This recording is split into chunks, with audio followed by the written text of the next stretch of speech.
I just want to make sure. And then I had to mark. It's now after 5:30 PM. It's time to begin our public hearing for the fiscal year 2020, 2021 budget amendment. This amendment is required pursuant to code because of the change in what the budget we advertised. At this point, if I'm allowed Mr. Barton to elaborate just a little bit on the purpose of this for the public's information, and then we'll open the floor and the phone lines open for public comment. Thank you, Mr. Chair. You've all got in your packets there, loose paper, Dickinson County FY22 proposed budget amendment number 1. Of course, our amendment, we're amending our budget by $4,240,893.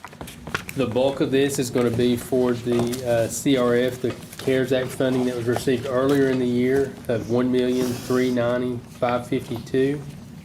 And then, of course, we're receiving the American Rescue Plan funding, which is additional CARES funding. It just came in this month in the amount of $1,302,380. And then we had to recognize the $1 million Trammell revitalization grant for $1 million. There's some other changes, pluses and minuses on the revenue. Expenditures, that's just kind of a flow down on those with the changes you'll see on the second page. And the third page down near the bottom, it's shaded near the bottom there.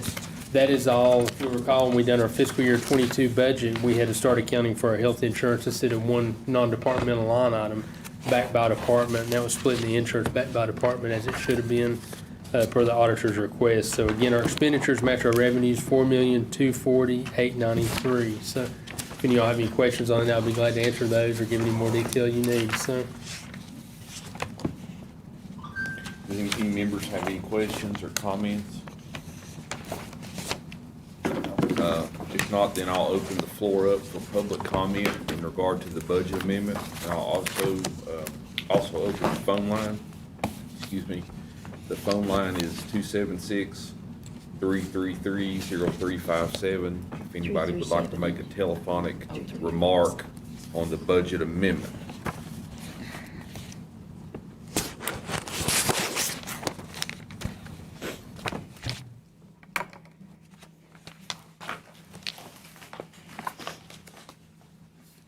So I guess, Larry, just for the public's and frankly probably my education a little bit, this is necessary because the monies have come in. It is, the monies have come in. American Rescue Act after we advertised After we done our original budget, so they weren't recognized in our original budget, so we need to account for those. Not as if we're we're not doing something. Right. This is the CARES Act. Just to take care of what, the money we already got earlier in the year and then the money that was just received recently, so. Which it says American Rescue Plan, 1.3 million. And then the CARES Act funding as well for the 1.3, so. So there's some. Why they have to call it different names here, everybody's so fuzzed up for, I don't know. American Rescue Plan, CARES Act fund.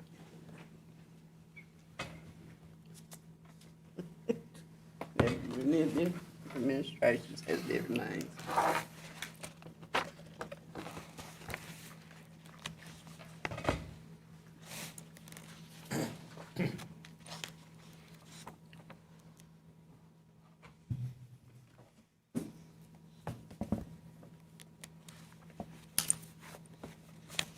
Read the phone number another time. 276-333-0357. That's for any remarks on the 2020-2021 budget amendment.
fine.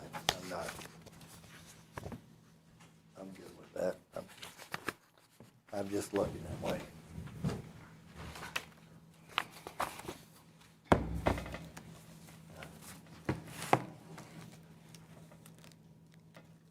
Yeah, that's yeah.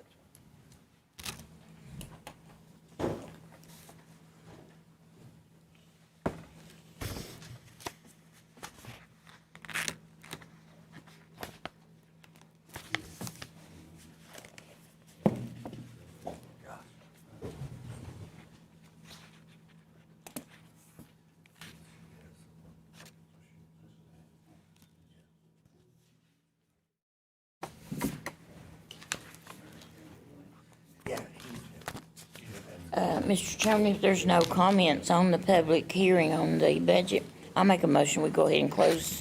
Yes, ma'am. Thank you for that Public hearing. motion. I'll check Mr. Moans. Is there any calls? None. No calls. There's a motion to close the public, comment portion of this, public hearing. Is there a second to Ms. Willis's motion? Or I guess your motion's to adjourn, right? Yeah. Okay, her yes, motion's to adjourn the public hearing. hearing. I'll second it. Any further discussion? All those in favor, please say aye. Aye as well. We'll be in recess for approximately 10 more minutes until we have another public hearing on the Board of Supervisors salary ordinance.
We'll call to order the next public hearing we have scheduled tonight.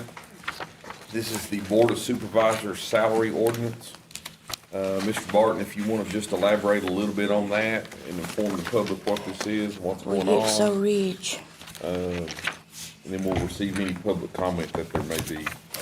Thank you, Mr. Chair. Of course, the purpose of this meeting is to set the salary ordinance for the Board of Supervisors as far as their salary. We're required every year to hold a public hearing on their salary. And to my knowledge, we're not proposing any changes to that salary tonight to remain as is, so When was the last year, do you know? I don't. It's been a long time. Shelby may be able to shed light. What's that? This has been the same for many years. I know it Been didn't the same change. since I've been here.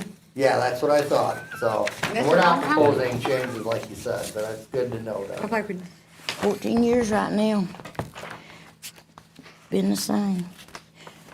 So And the our podium- salary is per year, not per month. Yes. The podium is now open. If anybody has a remark on this, and the phone line's open, 276-333-0357.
Read the number one more time.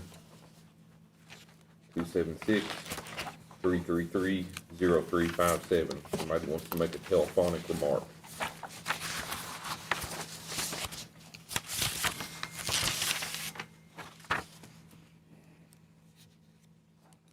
Mr. Mullins, we have any calls? Mr. Chairman, if there's no comments, I would make a motion, we go ahead and adjourn those. Thank you, Ms. Wills. Is there a second? I'll second it. Any further discussion? All those in favor, please say aye. Aye. Aye as well.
We'll now call our regular meeting to order. I note that all members are present, along with Board Clerk Teresa Lyle, County Administrator Larry Barton, County Attorney Mr. Will Sturgill. If we can, let's go together and bless the meeting together here, please. Heavenly Father, we thank you for this beautiful day and this beautiful weather you've given us. We thank you for our freedom to be able to come together and govern as an elected body over Dixon County. Ask you to give us wisdom and guidance throughout this meeting, and that everything we do be for the benefit of the citizens of Dickinson County and give glory to you in your name. Jesus, I pray. Amen. Amen. Ron, Sure thing. Everyone stand, face the flag. I pledge allegiance to the flag of the United States of America and to the republic for which it stands, one nation, under God, indivisible, with liberty and justice for all. All right, you have in your packets a very thick thing of meeting minutes And I read it. that have been delayed a little bit for a month or so. Is there any issues, questions, or comments on those minutes? I'll make a motion, we approve them. We have a motion by Mr. Peters to approve those minutes. And for the record, those minutes will be a budget workshop of March 30th of this year, April 20th workshop of this year, regular meeting from April 27th of this year, public hearing May 18th this year, regular meeting May 18th this year, and public hearing June 7th this year. And we have a motion to approve those minutes. Is there a second? I'll second the Any motion. further discussion? All those in favor, please say aye. Aye. Aye as well. That brings us to item number 4, the approval of the agenda. As was mentioned earlier, we have a very lengthy agenda. I did make a request. I believe I would like, this is my request, to move the closed session piece to a little bit earlier. My suggestion was to move closed session to item 12, or excuse me, item 13 to be after public comment. And then just bump everything down. That's my suggestion. It doesn't have to be that way, but I would like that to be before. You gonna put it between 12 and 13? Well, I probably want to do, yes, between 12 and 13, but the public comment happen before we do that way it's not too late. And that will be the closed session, right? That's just my suggestion. No, and I'm fine with that. I think we need to remove 27. So is Originally, everybody okay with that suggestion though? And then we'll keep track of whatever yeah, else. I agree. Okay. Sorry. So what was your, on On 27? 27, I originally was asked to do this and requested to be on the agenda, and don't need to ask now, they've already done it, so we don't need to You discuss want to it. delete that? Yeah, delete that. And Josh, under 28, under B, consultation with legal counsel, that needs to be A8. And then for economic development, that needs to be A5. So instead of A5, it should be, so just swap them. Just swap them, yes. Thank you. Mr. Barton, anything else you want to? We also had, Mr. Chair, an addendum, item to 14C, 14. your packet, is the annual plan for roads and bridges for the period of July 1st, 2021 to June 30th, 2022, to ratify from our last Coal Road meeting. Yes, sir. Thank you. Which one was that one, Larry? 14C. 14C, oh, okay, I've already, you got it on a different paper, I've got it marked, okay. All right, so we have amendments. We're going to move item 28. That will be now item 13. We will delete 27. And then we added 14C, annual plan for the secondary roads from the Coal Road Committee. Is there a motion for those modifications? I'll make that motion. Is there a second? I'll second it. Any further issues or concerns? All those in favor, please say aye. Aye. As well, the agenda will be confirmed. Item number 5, Mr. Barton.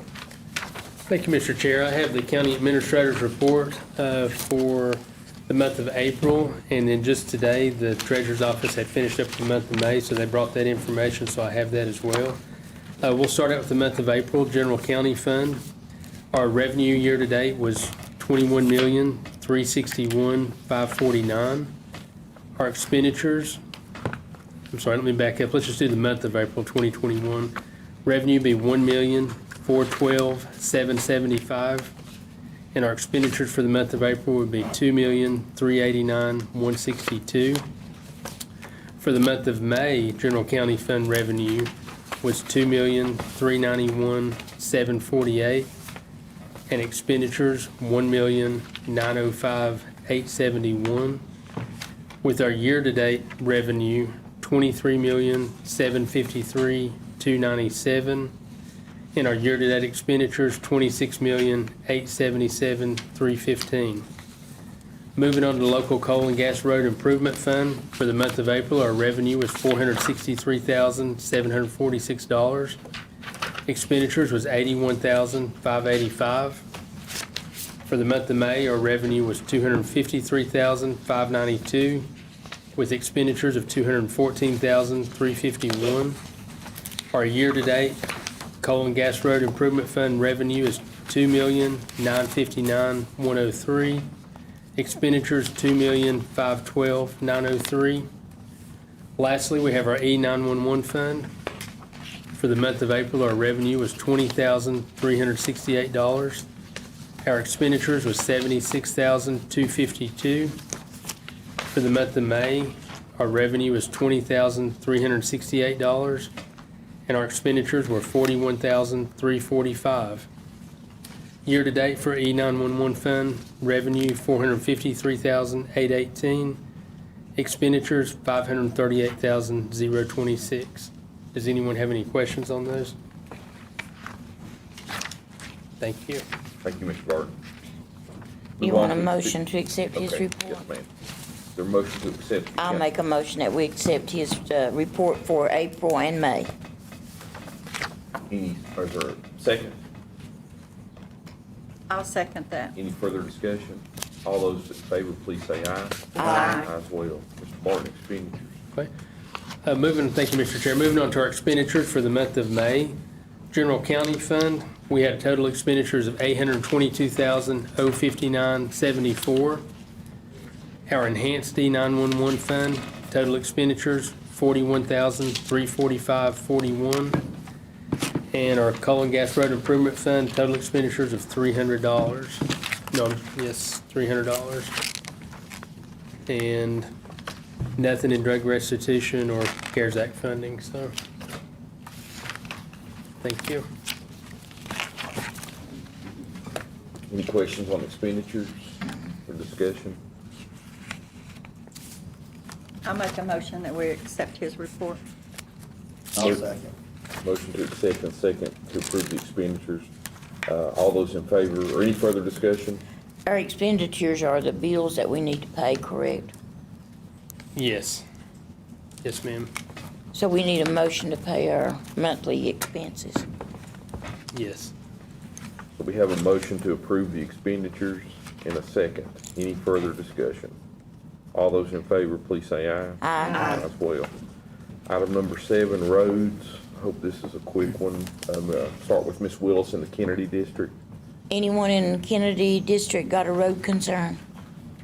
I don't think I have anybody in Kennedy. Whenever you're ready, I'll move on. Okay, go ahead. Ms. Sluss? Anybody in the Clintwood district?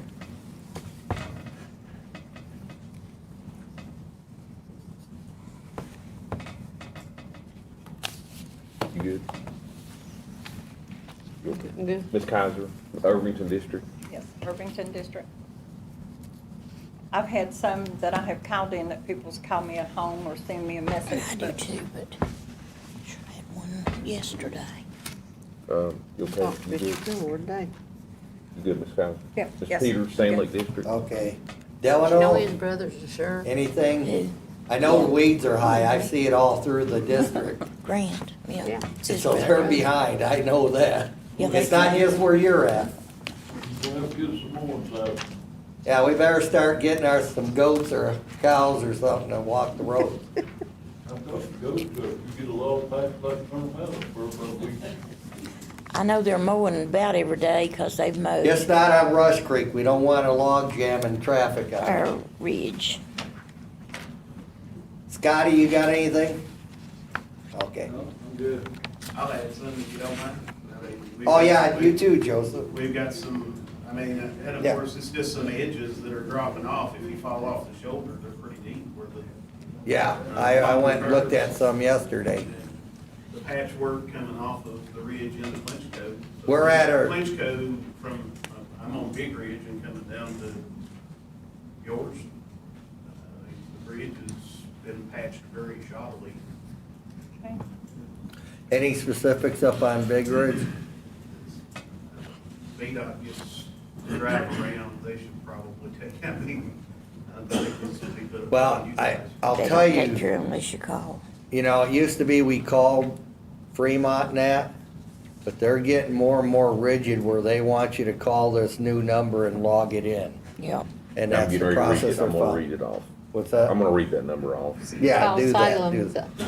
What, are you, whenever you're done? You can Yeah. call the Fremont number and it just automatically puts you to Salem. It's 835 number. Yeah, You ready? I'm done. Okay, anybody in the Willis District?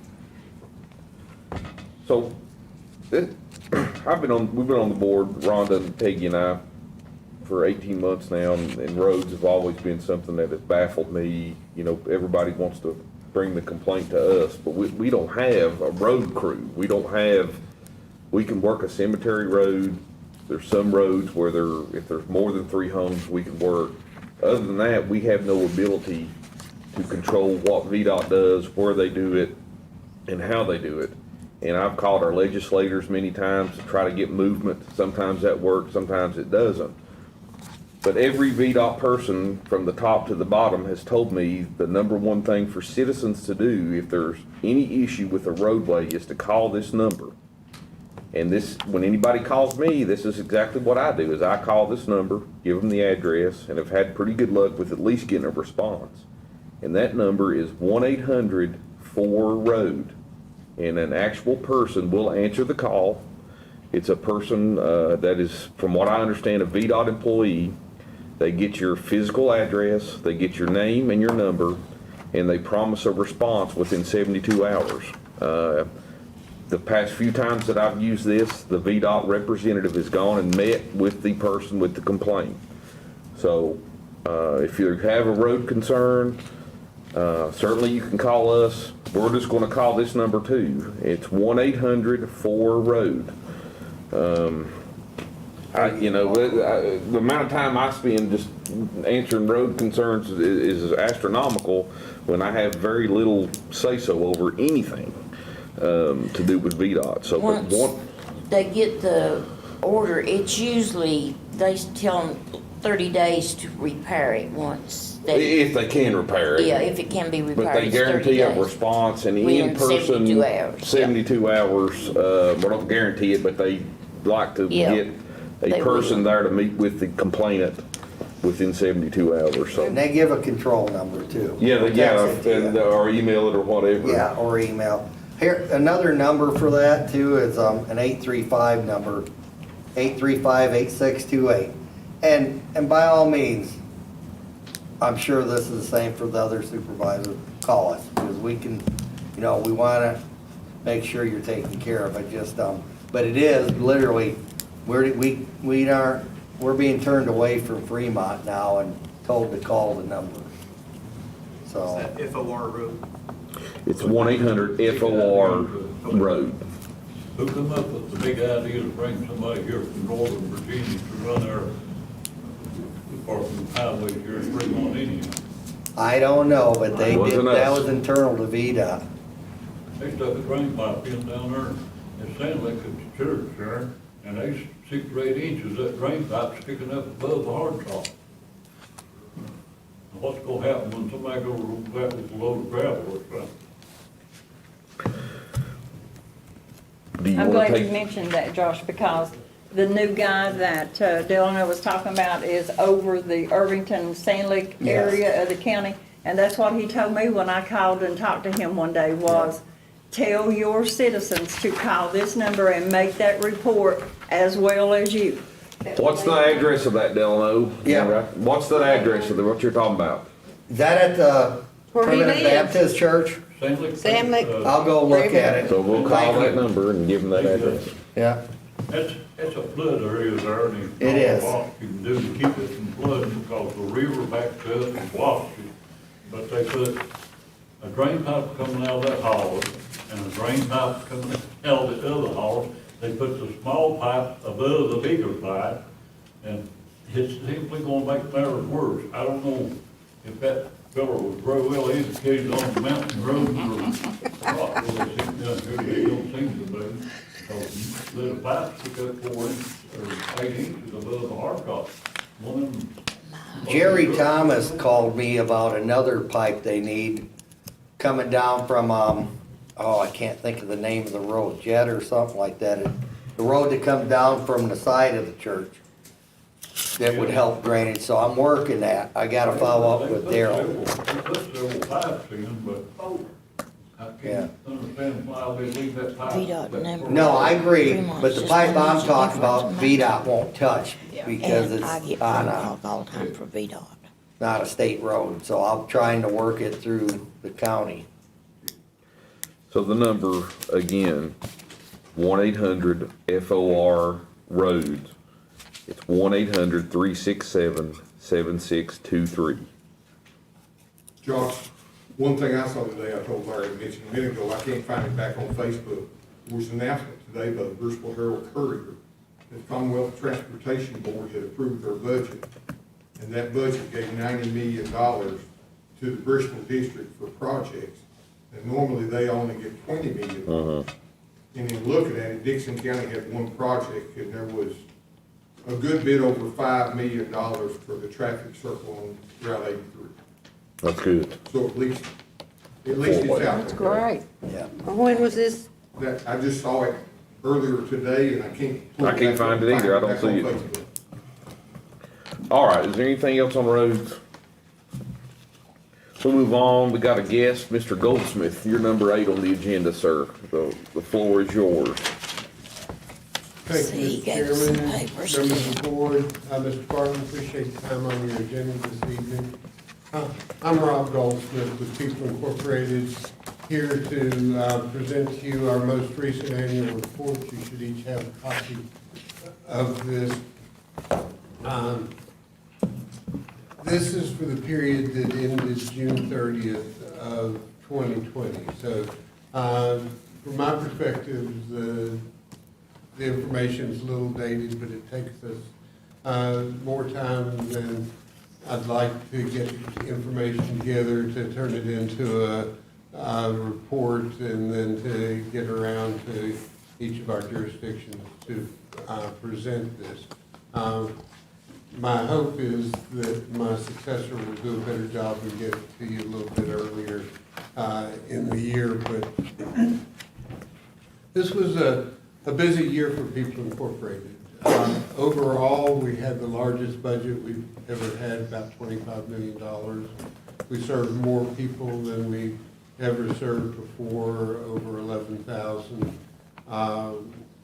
We did a number of significant things during the year. As everybody knows, the last quarter of that year, pretty much, we were dealing with COVID-19 and the pandemic. We shut down our offices in mid-March of 2020 and actually just reopened our offices and our child development centers during the month of May of this year. So we worked from home during that time. It worked better than I had thought it would, but not as well as I would like for it to. We're excited about being back in a face-to-face mode of operation and being able to reopen the child care center here as well as our Head Start and Early Head Start centers.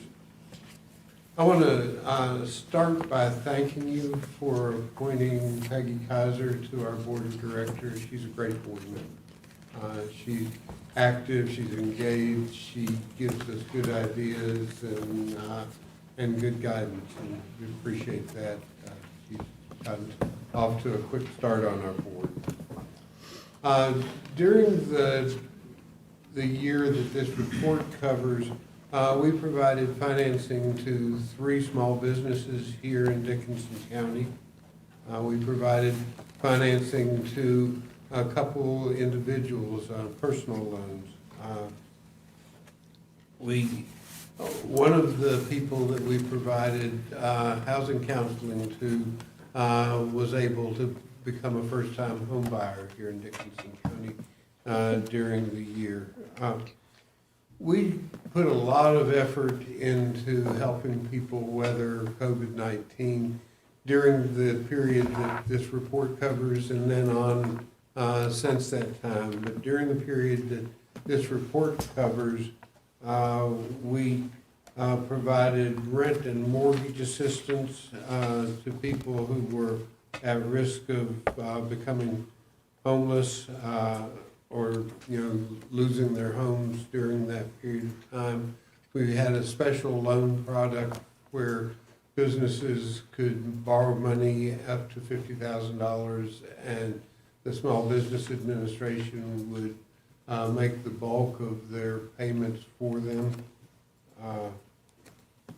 We are currently providing internet assistance to people that need internet access and can't afford it. We provided assistance to high school students here in Dickinson County who have the potential to be the first in their families to attend college. We only had one senior during that year. That person graduated from high school and was admitted to college. We served 31 children through our Early Head Start program and 32 through the Dickinson County Child Care Center. I want to thank you for your partnership.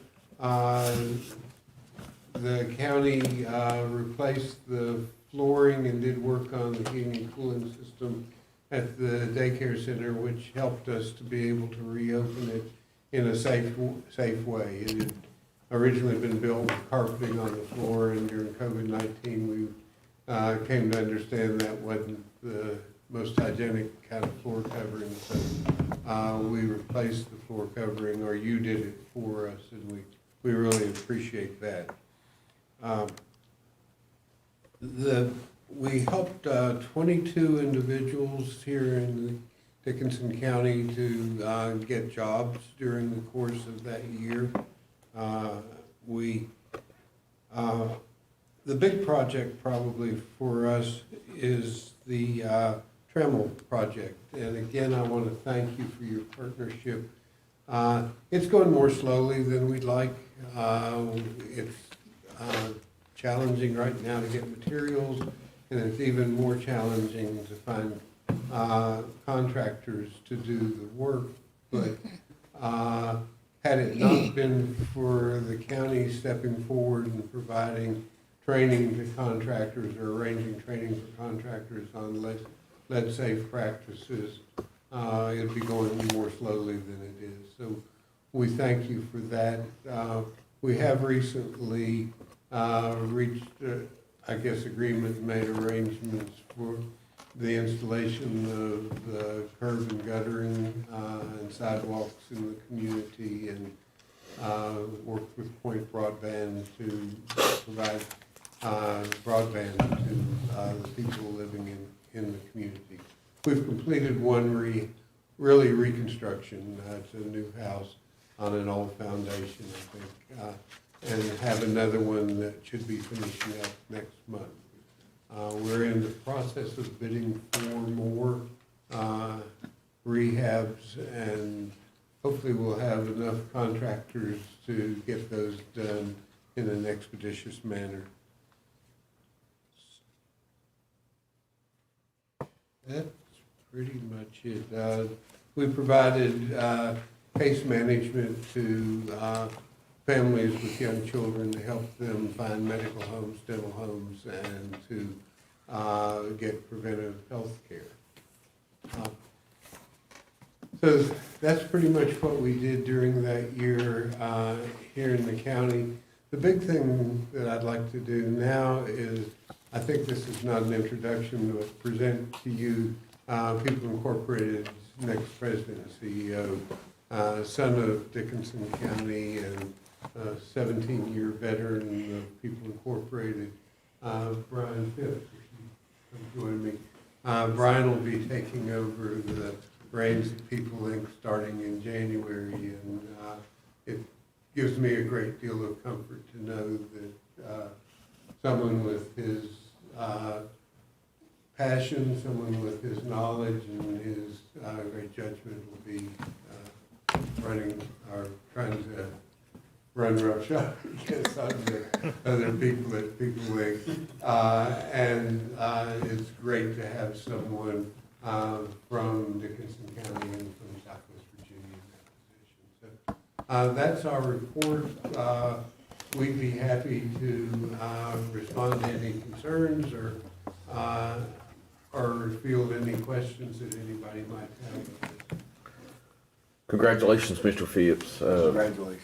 One question that has come up a lot, of course, I have a lot of peers that are working families that work and have children in childcare, but their income level seems to always sort of knock them out or limit their accessibility to our facility over here adjacent to the Serco building. So what specifically are the requirements and intake for a family of 3 or a family of 4 to be able to use the child care facility over here?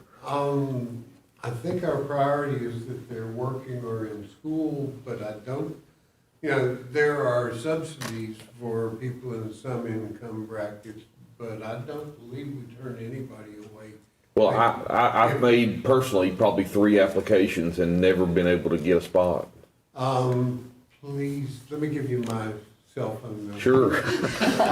I'm putting you on the spot, and I guess I am, but and I know, I think maybe another member of this board has family that has kind of tried to use those resources over there and never been able to sort of secure a spot. Yeah, we have to have a spot available. But, well, I understand that. Yeah, no, please, 276-492-9496. Okay. Well, how many children do you have over there now?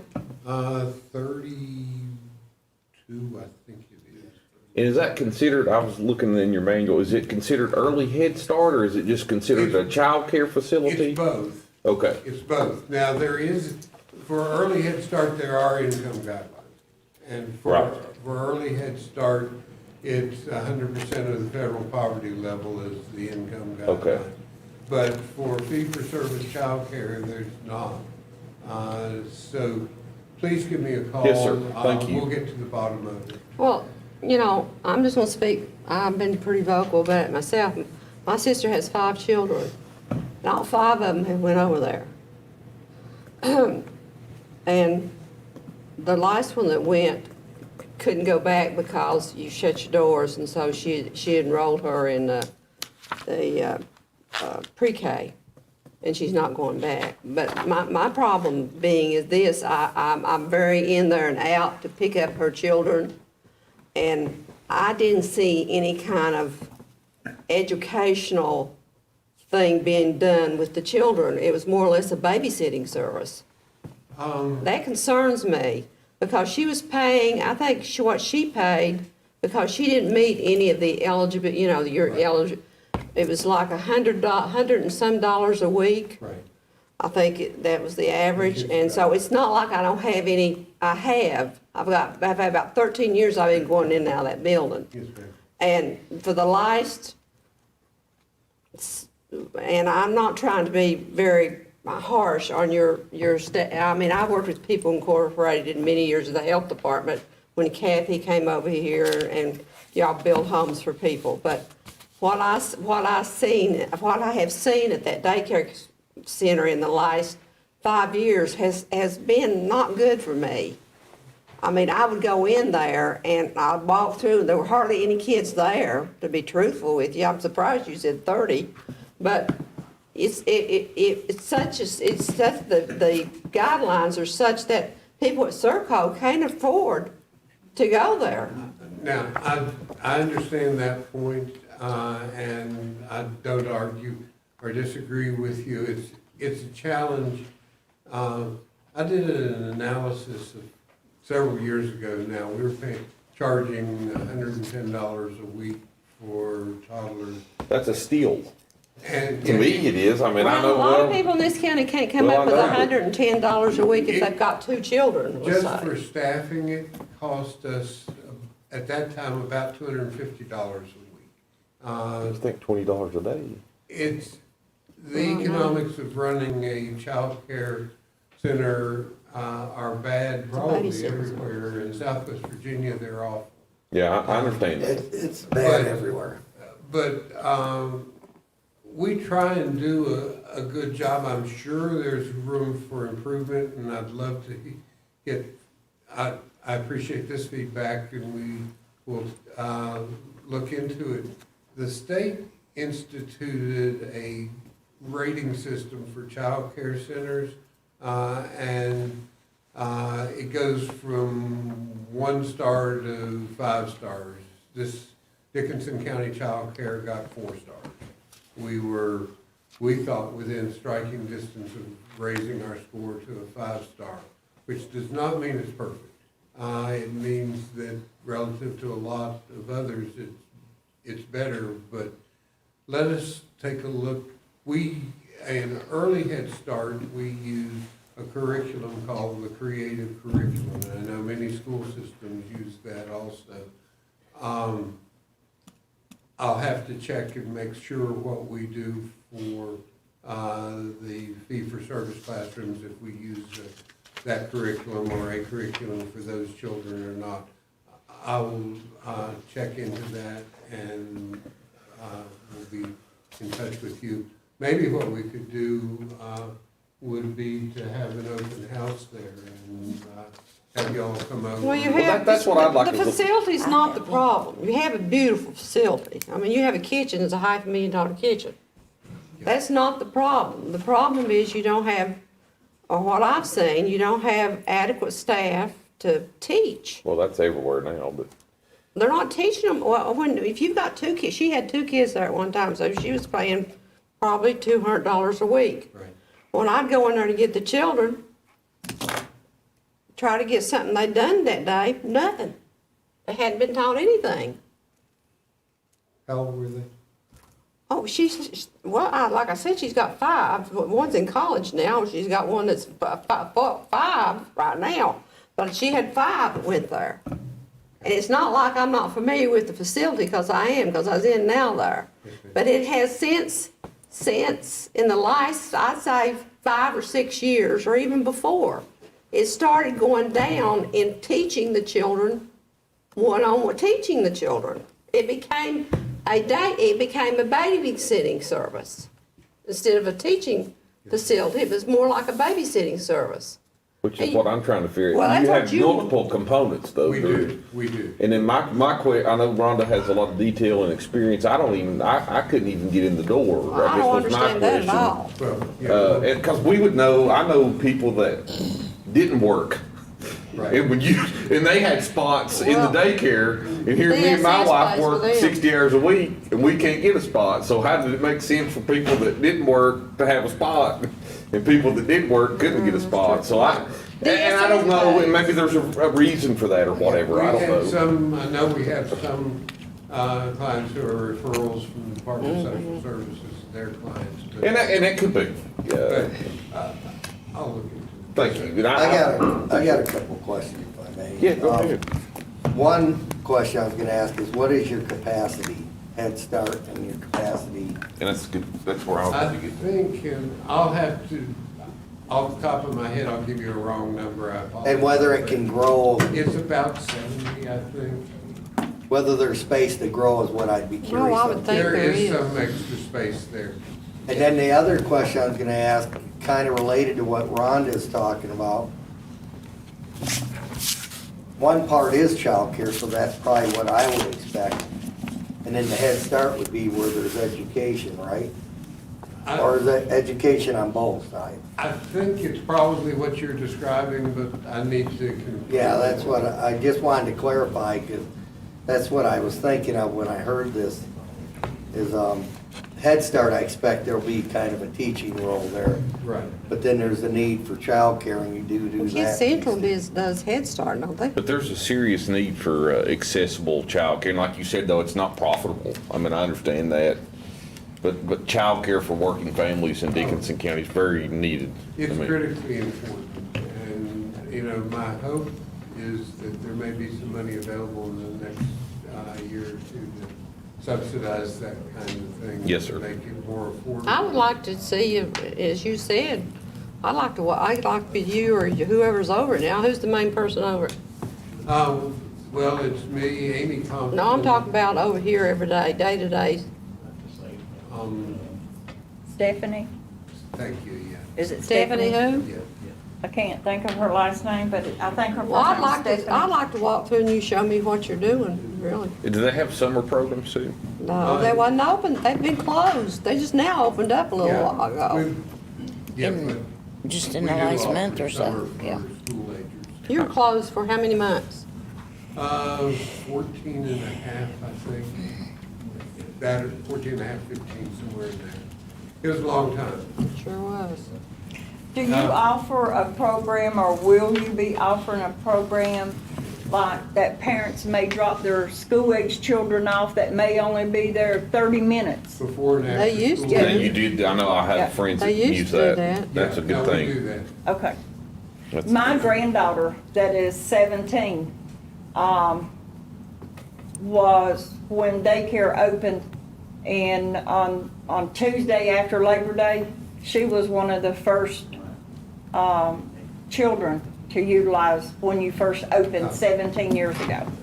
Yeah. So was my sister's child. That's very handy for 21. people. Mr. Goldsmith, I'd like to thank you for all the years that you've been here Yeah.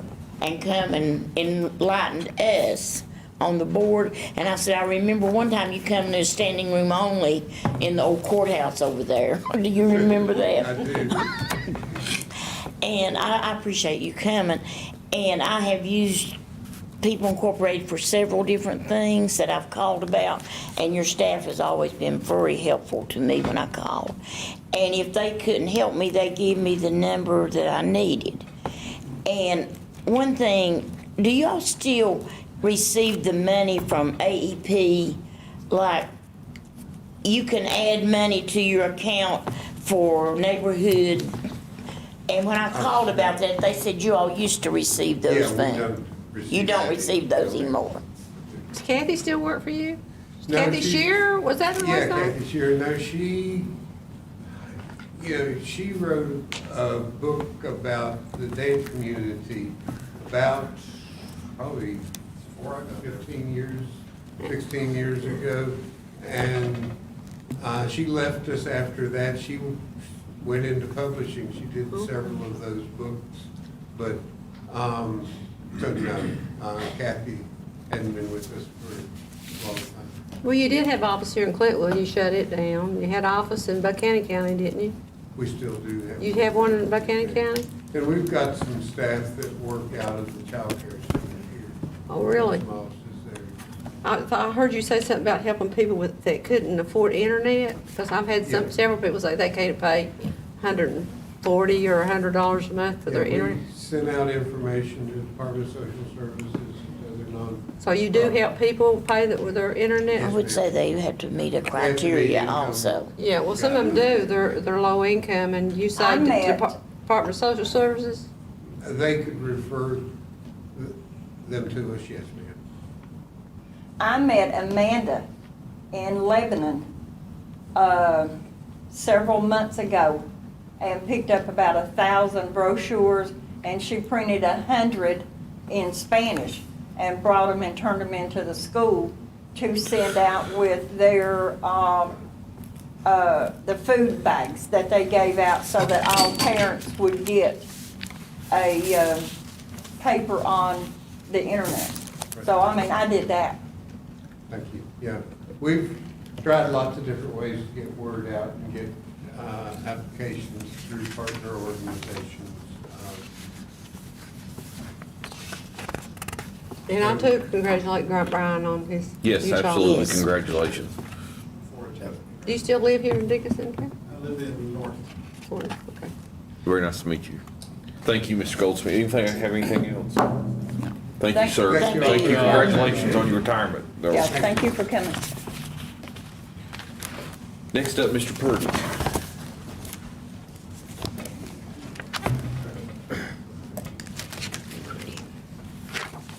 Mr. Chair, in your books there, you have a contract under item 9 that Mr. Purdy's going to discuss with us, and also a handout from today that Mr. Purdy shared with us. It's number 9, and that's the right-hand corner in red ink. So, Yes, sir. Thank you for coming. Hey, Thank you for your time. you inspired me so much the last time I went down there a couple weeks ago to watch a launch. Oh, cool. Excellent. It's in our I don't want hand. to do Did you that. want to start on that? Oh, yeah. Okay, I played under here. Cajun X. Floor's yours. Thank you. Thank you very much. So I see you have a contract before you that is for, the original contract was for the one cell plus banking for 2 more. But to simplify life, we just changed it to 1 cell, the current cell we're talking about, which was cell number 262, which covers the Pinkwood area. And so that is before you now. I found it in the notes yet. But we've been on the phone with Starlink as of today, and they've already sent me a contract ready to sign. And they asked today, are you ready to turn it in? I said, tomorrow. Because I knew I was gonna be up there tonight, so I just wanted to make sure. But we are making some good progress. They're ready to get started. And if we can turn this in tomorrow, if I can turn in the ACI portion tomorrow, then we're in the queue to get sometime in September service, so. Also, you saw in your packet, I think, that what I was talking about with Mr. Barton earlier is the hardware costs, because I understand where the way funding works. So hardware cost is, for your cell, is $112,500, and that, I think, is hardware costs are covered with the ARP funding. So, and then, again, Appalachian Council for Innovation was awarded a $500,000 grant, pending the state putting the funds in their account, but to put it in our account, which should happen sometime after the 1st of July. And so we're trying to be equitable as far as all the counties in the VC region, so we decided on $50,000 initially, so that would be money that will be paid back to you to cover this part of your agreement. Also, we did, Appalachian Council for Innovation did approach the Rafa Foundation, and they did also award us a grant. And so you've got, I think you've got that information for you as well. So that'll cover yet some more. Do we have that, Larry? we do not, and our portion on that, I think, Mr. Purdy, was about 12,000, is About that right? 12, 14, somewhere in that neighborhood, depending upon, and I haven't discussed with either Wise, because it'll be split between Wise and Dickinson County. And honestly, I won't get in the middle of that shooting match, so however y'all want to divvy that up, it's fine with me.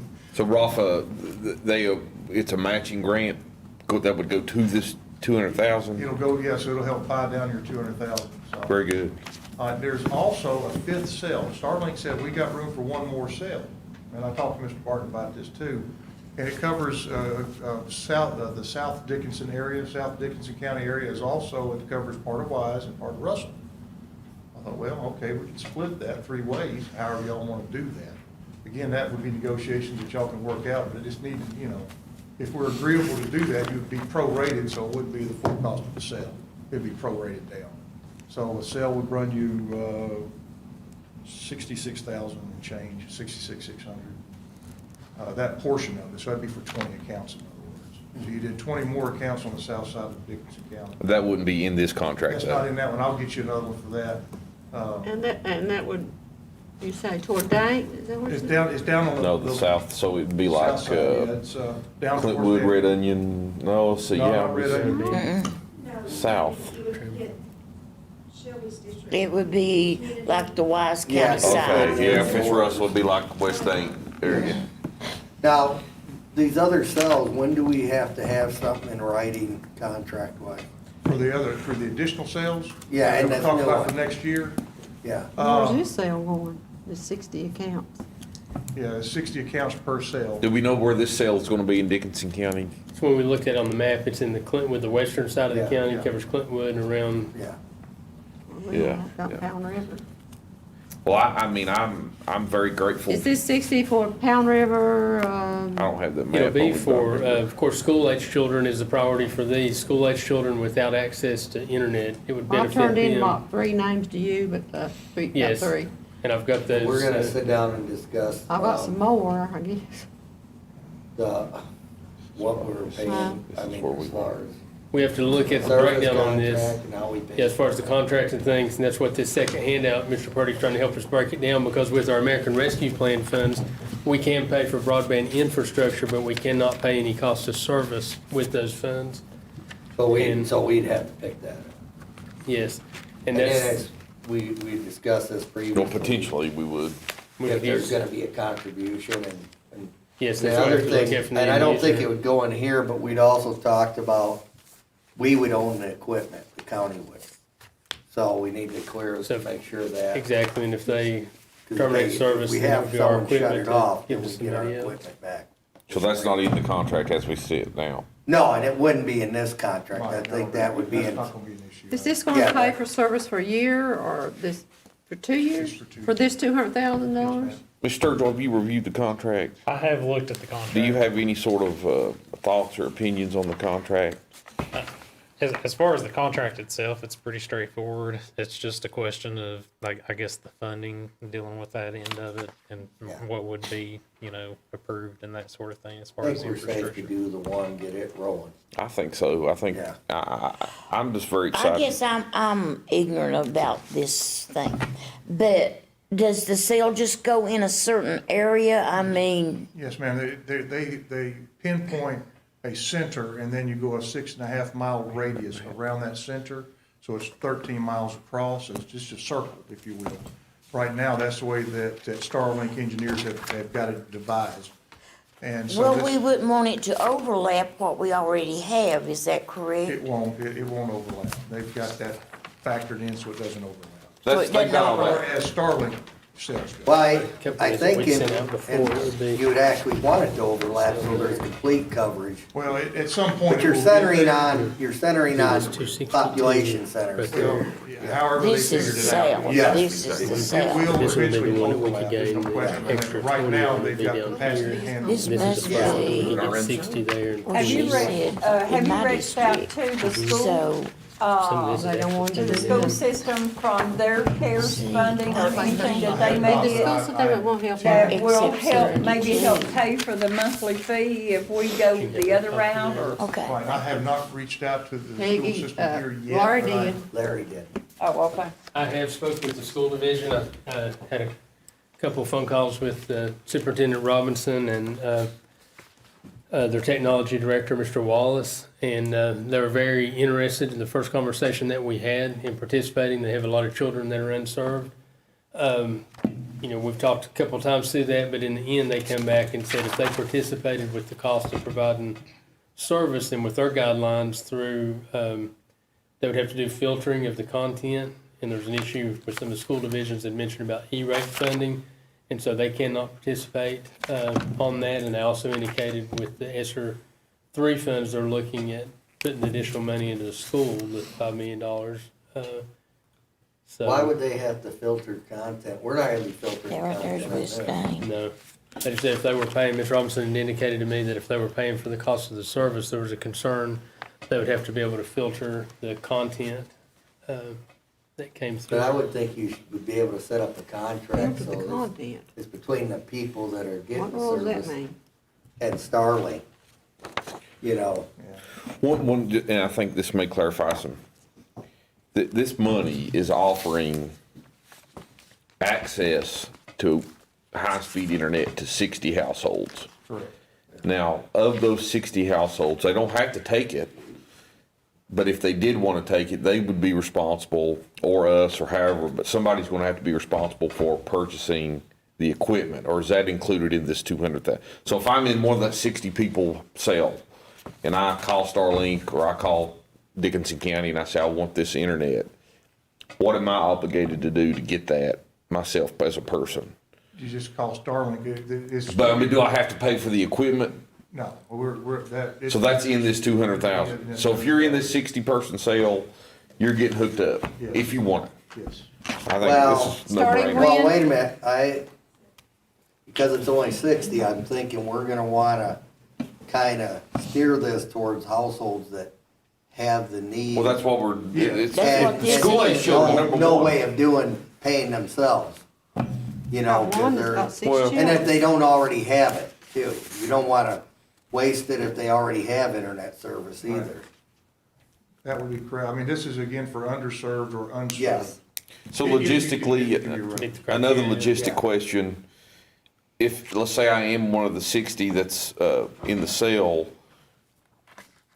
how do I go about, who do I call to get it? And then if there is some sort of mechanism or I something think we we're want gonna to have put. to stand up some way of handling So you, that. if you're in the sale, how are we gonna let people know they're in the sale? Well, I think, I would suggest, and we did a poll, because that's how we came up with the scatter diagram that I think you may have a copy of. It shows where the needs are.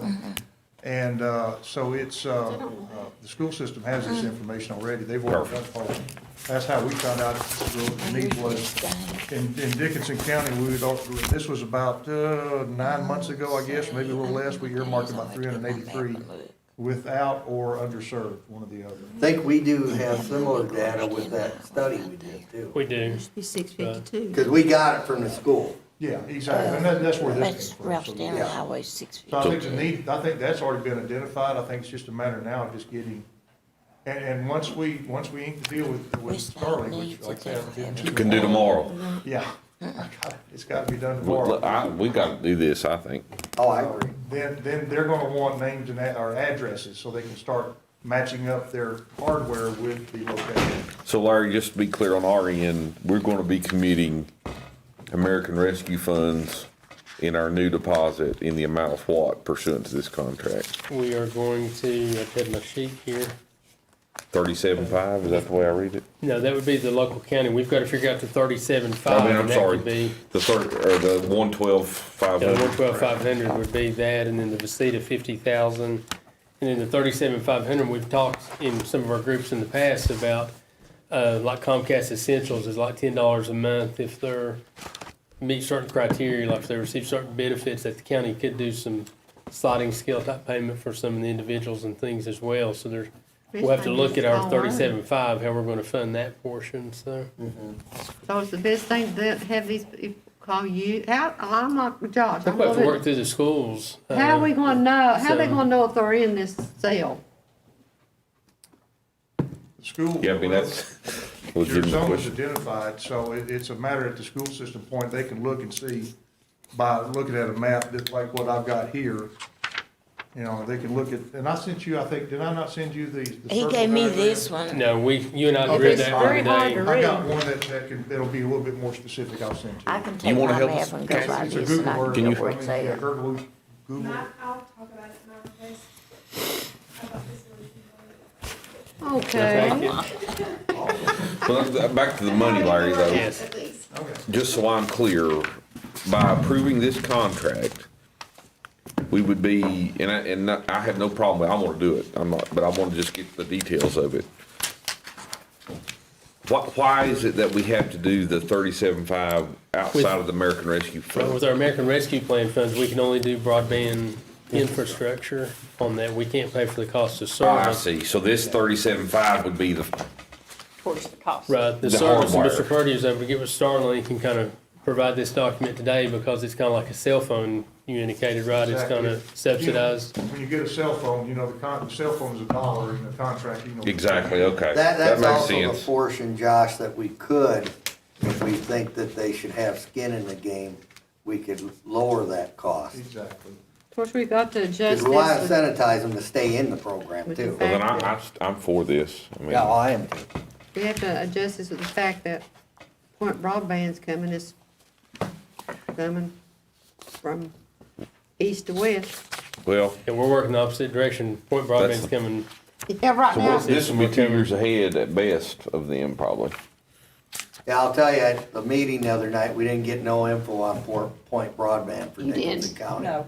There was info. nothing available. Joe Puckett wasn't But there. we all and there felt was- good at the breaks the other day, though, didn't we? Oh, yeah. A backslapping event. I'd entertain a motion to approve this contract, unless anybody has any other questions. I think we fleshed it out. Let me ask one thing, and that, well, you said that this Donald. goes towards the south side or the south of the county.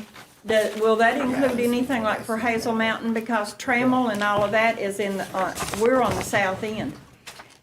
I noticed you got West Dank down here circled. This little circle right here Oh, I is looked West at it. Dank Oh, yeah. Community. Here, look, Peggy. And they're in my district and they have no You have to look on one of access the at all. biggest This right here's concentrations West of Well, to Dank. most people, it's Wait, important. And so, yeah, so if This you is my look, West Dank. if you look, this is Not any the green dots. bonus cell that we got, Right. so you can see what all it covers. Right. So, yes. And this, And those where green is this dots area right here, do you know? Our school-aged I don't children. know what, I'm not sure It's what not those just are people that don't exactly. have the actual kids in the home. Yeah, okay.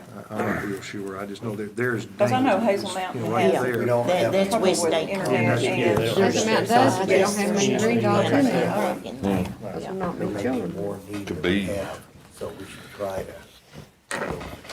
Mr. Chairman, I will make that motion that we proceed with this contract to get feet on the ground and get running because we are 6, 7 weeks or so away from school. And we are going to be needing this. Yeah. Go. Didn't you make a motion, Josh? No, I didn't. He said he would He entertain can't it. make a Did you motion. Yeah, not say- oh, got it, he did, he said I'll that. second it. Any further discussion? Mr. Purdy, thank you so much. All those in favor, please say aye. Aye as well. I did that a little bit off, but I wanted to be sure. I appreciate I you. appreciate you guys very much, and we'll work with you to get this done. Thank you.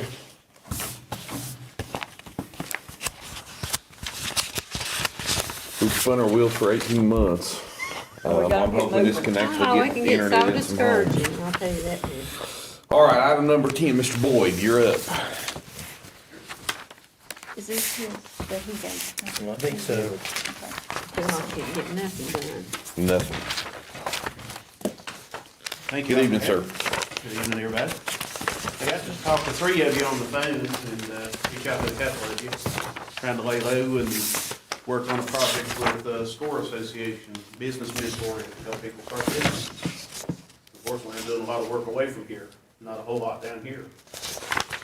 A couple of my projects that I have going on, the one that I, of course, had some challenging moments with and how you go about approaching talking is how do we do, and what is our goal, and what is our vision? And I've asked the 3 that I've talked to, what is our vision?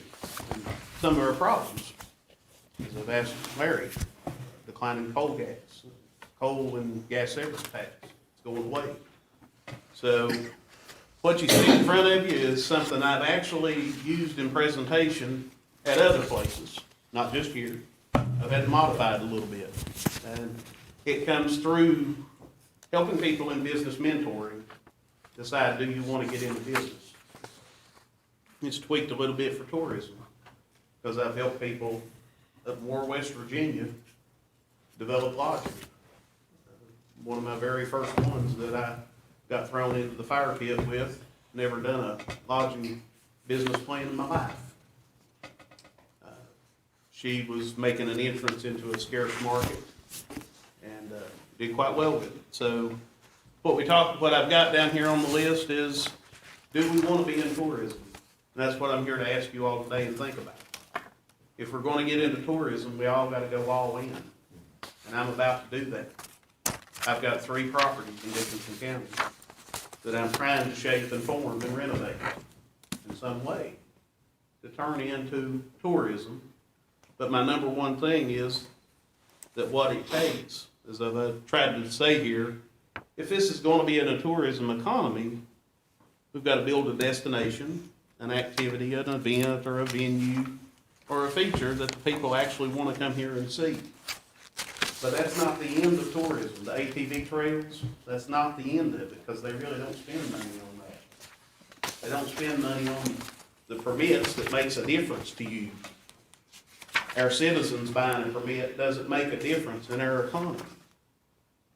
The first step that makes a difference in our economy is, do they pay 5% lodging tax? That does come to you. My one property, just one set of lodging, if I get a 50% occupancy, is gonna add $2,000.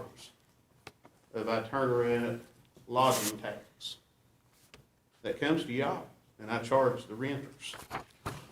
So that's $2,000 off of one property alone, and I'm one person. I don't know how much you wanna augment this, but you probably could replace coal and gas severance tax if we all team up. It's not gonna work with just 1, 2, 3, 4, 5, even 10 of us. If we're gonna have tourism, we're gonna need 10,000. Those are just skeptical numbers when you look at it and you go back, can we really do this?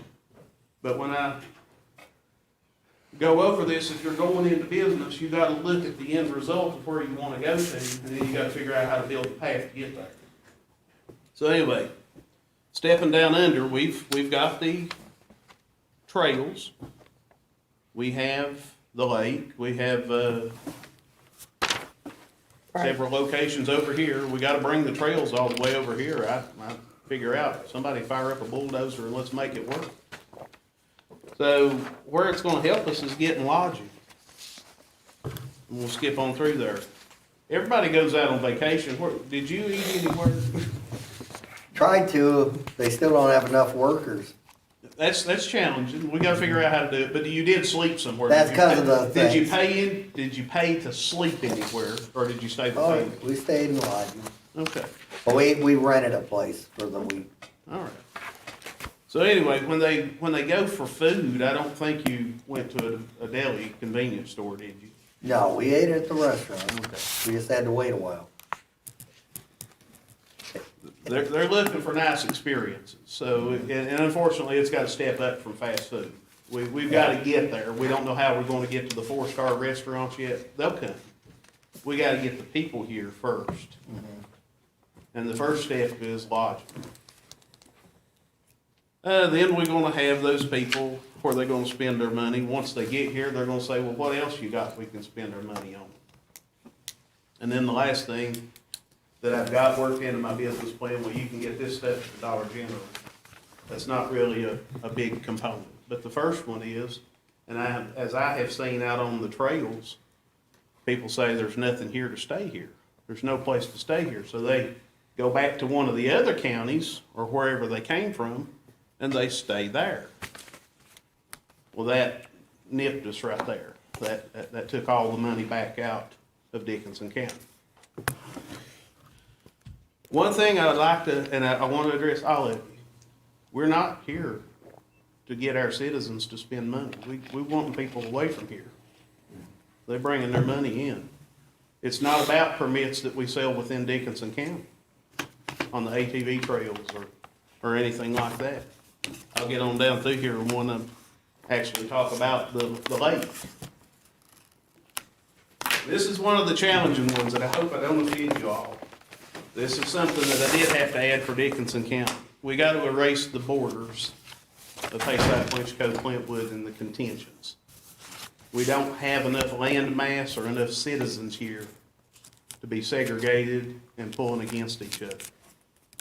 If we're going to fix our declining budget and the chaos that we're facing from that, we've got to start growing from within. We got to start digging dirt and growing taters together. That's the best way I know how to say it. Here's what I'm asking you for. I'm writing 3 business plans. It's a risk for me to come here to Dickinson County, and I've got opportunities away from here. Is there low interest loans that if I invest in a high risk market, that y'all forgive me 1 month if we don't make any sales? Or should I best take my money somewhere else and invest?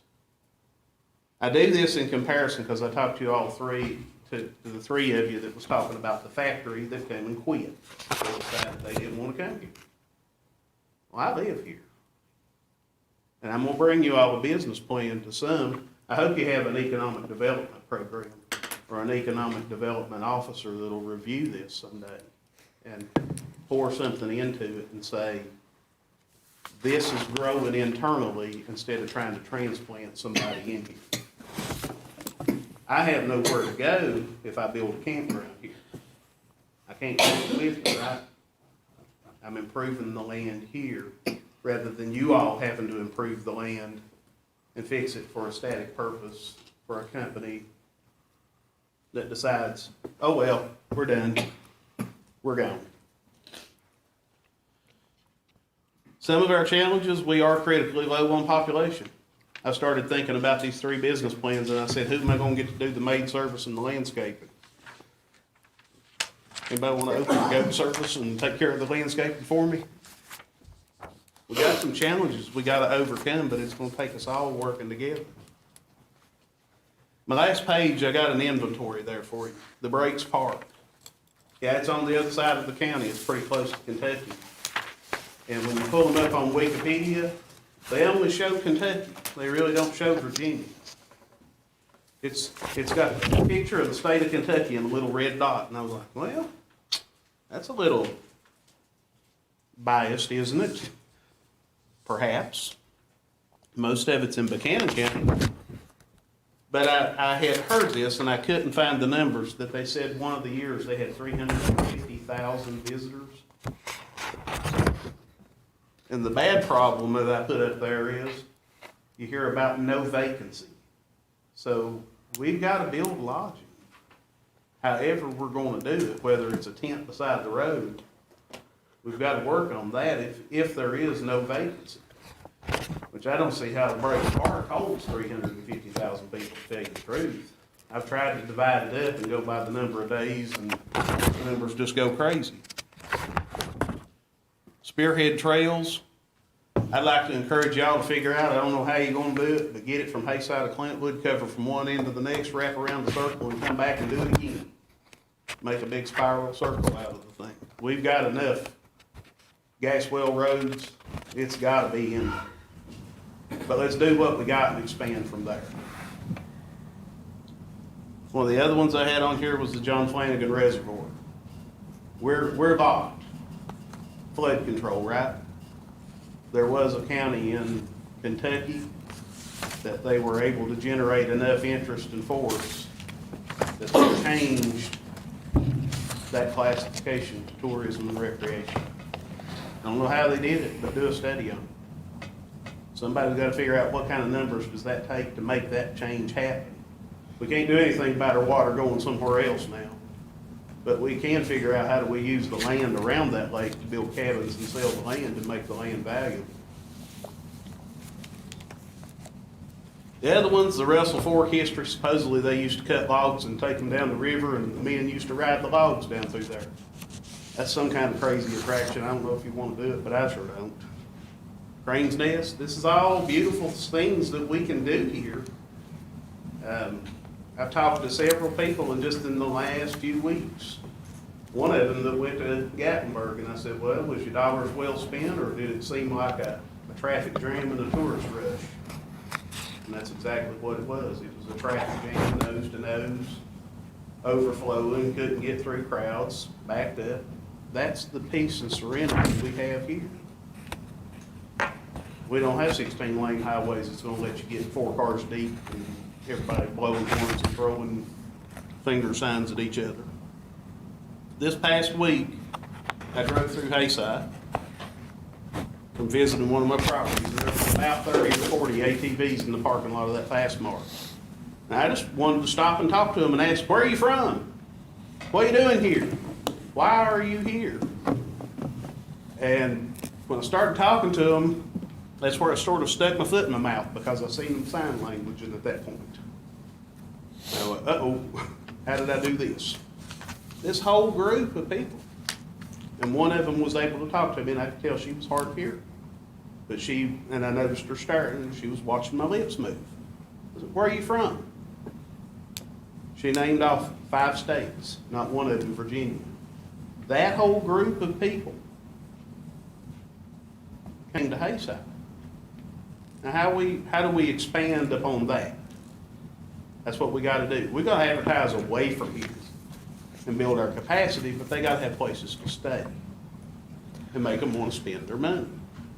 Because I gotta tell you, if it was me, this neutral observation, and I hope y'all look at it. If Fast Mart's all you gotta get, all you have to spend, I'm probably gonna stop in Bluefield and spend my money at Sam's Club. Because I want a piece of steak if I'm gonna come here and stay. It's just some observations. I ain't trying to beat you up. I'm just trying to look, when I see these people that are wanting to come in here and stay, when I was at the property, I probably heard about 20 ATVs go by. And I was, like, man, I wish I had a way of getting down there to figure out if they're from Haysire, from Dickinson County, where are they from? And that's when I drove down and I got to see all these people that are not from here. One day this week, there were 3 Class A RV coaches. Everybody know what that is? That's a 40-foot RV, it cost $500,000. 3 of those pulled into Hayside. Won't be offended, I'll make a joke. I'll say Hayside doubled in value in 20 minutes. 3 Class A RVs, $500,000 apiece. They had a 16-foot enclosure box trailer that's another $12,000.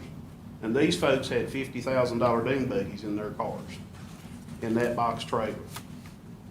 People are bringing stuff in here that's expensive. They went to that campground. They stayed down there for 2 days. They stayed in St. Paul one day before. They were in Asheville one day before that, and they only stayed there one day. They said they loved our little town. I want to get to the point we say we love our little area county. Let's get rid of our borders, and let's get to work. What do we got to do? The UTV takeover is coming into Grundy in a couple of weeks. I don't have precise days. Everybody know what UTV takeover is? Yep, everything Buchanan Southwest County's no Virginia's vacancy taken right up. now. I heard Dickinson County's no vacancy. Is that true? There's no vacancy, it's all the way from Tazewell down, is what I was told. Okay, and it's spreading now into Wise, Russell, and Tazewell. Yep. What's a UTV takeover? What is it? Is it a It's- day they do? It's a popular show, if you can imagine NASCAR patches. Yep, that's what it is. People slinging mud, crawling through the mud, they're doing everything in the world, the prices of lodging's going up. The no vacancies now is where you have an actual Airbnb company formed that creates $1 billion company. People figure out how to throw an air mattress down and say, well, it's $15 to sleep right there tonight. That's how Airbnb started, folks. You're right. The city was full. I think it was Los Angeles, was it? Sporting events. I don't know, but y'all know you're right. Hotels, $400 a They say night. this These is guys gonna be went the out and biggest bought air one in mattresses. Southwest Virginia. And they charged $15 to sleep on their floor that night. Now we got a multi-billion-dollar company, and they grew it from where they're standing. Of course, they went to Walmart and bought the air mattresses. Thank y'all for your time. I hope we can work together in economic development from within here. I'm on board. I've got an application. I'm gonna try it. I hope in some way we figure out how we start plowing together. Got an application with whom? I'm gonna do something with IDA. It's a, I'm not asking for a grant, I'm just asking for a low interest loan. Well, those are everywhere. Those are ubiquitous. We ought to be able to get you financing from any number of places. Yeah, Cumberland Plateau Cumberland has low Plateau has interest. got money right now to Cumberland loan. Plateau has low I interest. served on that board for a couple of years, so I have to wait till July 1st before I can even apply. Yeah. Oh, really? Yeah, that knocked me out. I Yeah, had you to be told off me the that, board by but 2 years. they do, we just got briefed on it the other night. They Yeah, have money. there is money over there for people that's interested. I got to say, I did a quote on this one place, and if y'all want to know where my property is, it's right beside the trail. I had to do an easement. You on Farrell's Branch, Sharon? Yeah, Yeah. and I had an architect come up there, and it floored me. It was $650,000 for them to do everything that I wanted to do, and I just said, that ain't gonna happen in my lifetime. How close is the property to the trail? Can you ride the ATV to the? They had to do it. Yeah, with me. isn't there a trail connection there? Yeah, go straight up the mountain. What's great, I used to ride a motorcycle illegally on that road when I was a kid. Yeah. Well, however, we can help you build See, what you there's want a to road build. up to, that's a secondary I don't road know up how, to prison. I personally, I want to get the campground in there, but I haven't even talked about and haven't got it in my brain. How do we get sewer up in there? Because I don't want to fool with Where's So Farm what, Range? so in 2 days, you can apply to Cumberland Plateau? I guess. Because I know, we have one of our citizen members, Mr. Baldwin, that we're begging for people to apply for money. Yeah. Now, So- Yeah, but it's because he used to be on that board. Yeah, but I mean, in 2 days, he If says we he's I'm on. ready to apply. So It's here we, just so now there we now. go. I have Problem been solved. bugging Jim for If- years since I left, 2 years, and he said, Joe, you gotta wait till the end of Yeah. 2 years. Well, there's the money. The other thing that's coming about is, I've had a challenge with getting point broadband up in that hall. Well, I've had a challenge getting them anywhere, so. Well, you know what? Starlink's around the corner. I'm happy. If I can put Starlink up there, it doesn't matter. The race is on. Whoever wants to get up in here first. We have Hillcom up in there, but Hillcom, I don't know how well capacity's gonna work with another campground. You know, it's gonna be splitting hairs again. So, Well, I mean, I don't know, but I think your idea is good. I think some people, I would rather be in a house. well, you're gonna be in a house and then Or, I don't or think- a house-like structure. Yeah, it's actually my home place that's not been lived in for a long time. I was able to buy it. And I'm getting it backed up, new roof, windows, everything. I gotta bring the windows up to fire code for escaping. And I've got to demolish another house that's on that land and turn that into a suitable campground, which I'm hearing I'm gonna have challenges out of the septic or the health department for that reason, and that's why I'm. But there's sewer there. There's sewer up at the There's- prison. The sewer's not up in the hall. Yeah, Water's it's up in the there. prison. Okay. So, But you know, even like Pocahontas, they've got one operation that's cabins they put out there, little, or, you know, miniature, like mini houses. You know, there's a lot of different things. And I think down in Pennington Gap, I went down and toured that one, and they had people that were local landowners that had property adjacent to the trail that were setting up campsites adjacent to the trails and stopping. but that's all you gotta do. They were rough camps, you know, like, Yeah, called primitive primitive camping.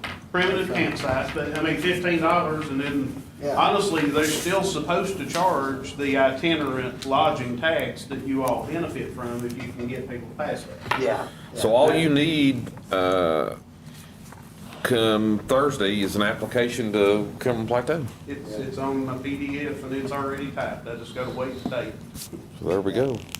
So, How just much can you hoping- get? How much can you get?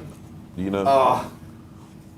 There's a It there's a really, medium you one. gotta put a request in and it'll be evaluated by the RLF board. Are you on that board? I am, So and there I'm we on go. the committee, and it's, now the other thing I got on the papers is, every one of you all figure out how you can get into tourism. Because we ain't got enough people. Well, We need to create molasses stores and, look, I can't do it all. there's some, to piggyback on this conversation, Joe, and I was gonna turn to you, Will, cause you're the new attorney. Hayside got access for folks to ride in town jurisdiction. I'd asked this previously several years ago, and I'd asked again when we first got on it. It's time that we pursued opening it up some more, cause like, if they just, as a starting point, I'm not trying to gear it towards mine, cause as this moves across the county, I wanna do this in other places too. But like, we have, it's 35 miles an hour where Hayside stops on 80, and it goes down to, and then if they just extend it down to Birchwood, then they got access to drive up to the grocery store and the JDM. The idea is we gotta open the door for folks to participate in this, because they don't wanna hop in their vehicle, they probably got a trailer, they wanna take their four-wheeler. where Just they last wanna year, go. I didn't mean to cut you off or something, but $26,000 from Sleepy into Dixon County. So, I mean, If we Actually, thought it might be higher than had that, but- 5,000 people and we can bring in $2,000 apiece in revenue Yeah, in a year, I mean, that's, am I doing, is that? Just don't have Now, this. Is that 10 million?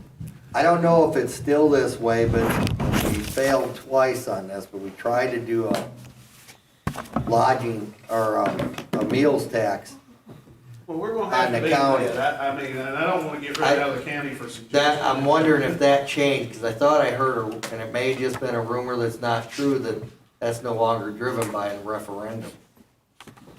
Really? Because and this is the thing that we gotta get ready to, we can do things to help our citizens, that's why.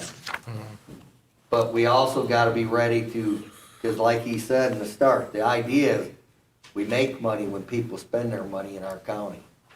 And that stays lodge here and eats here, shops in our stores. What I have planned for food out of my first few lodgings is I'm doing these Instapots and how I do barbecue in case I can't find someplace around here to buy it.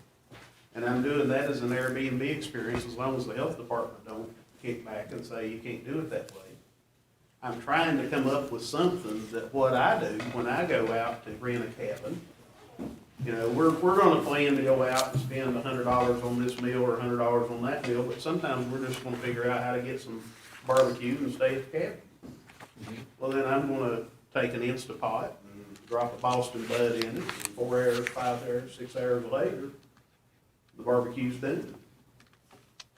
We have a culinary arts program starting at Southwest Virginia Community College. You're gonna learn how to cook. You're gonna have some nice cooking. They're gonna be teaching at Lebanon. I wish we could teach it here. I'm not good. I'm not the cook instructor or anything like that. But anyway, encourage everybody. And I want the other thing I'll be quick about it is please look at score.org. SCORE is business mentoring, free. I didn't get to put that on there if you need to write it on there. It's under the SBA, and it's peer mentoring if you want to start a business. And SCORE.org of Southwest Virginia is in the paperwork right now. I've been working on it with the Roanoke chapter for the longest time. And they said we got to cover all of it, and I said, oh, not me. So we're still working on it, but it's going through, and now the COVID's coming out, it's gone back to the surface. We did the expenditure report the other day. So encourage anybody that talks about, hey, do I need to be in business? I have a link where we train you through 12 chapters. You take your idea and say, is this a good idea or a bad idea? Help you understand the market. So, and you have 10,000 certified mentors that can help you. You don't have to work with me. There's 7 of them up in Roanoke. I'd be glad to help anybody. Thank y'all. Thank you. Thank you. No, Thank you. Joe. Thanks, Joe. Ms. McAmis, your presentation, thank you. I won't take long. So the first thing I wanted to update you all is the parcel mapping with Hurt and Profit that you guys found back in November. They are all but done with digitizing the tax maps that we currently have in the commissioner's office. They have requested the inset maps that are on the big maps, so the little areas are what is left. That's the only thing that they have left to digitize. Then they're gonna work on correlating the tax book and getting all that information put in. So that project is moving along very quickly. So thank you all for doing that. It's been a long time coming. The reason I'm here tonight is I don't know how many of you all got to watch the Zoom presentation that Larry sent out to you guys in an email. Did not. Okay. I didn't, I couldn't open it, and I Yeah, tried. sometimes it's difficult. So what that is it was a presentation that was put on by the representative that works with Air County for my software, the Esri software for the GIS. And basically what it is a enterprise agreement that would run the span of 3 years. In that 3 years, I mean, it's a lump sum, but it opens up the capability for the GIS program, which we need. It gives us additional licensing to where other offices in the county, like the commissioner's office, the PSA, Lena's office, you guys as the board would be able to access that, create storyboards that would get the information out to the people that would have access to Starlink. It goes straight out into a storyboard.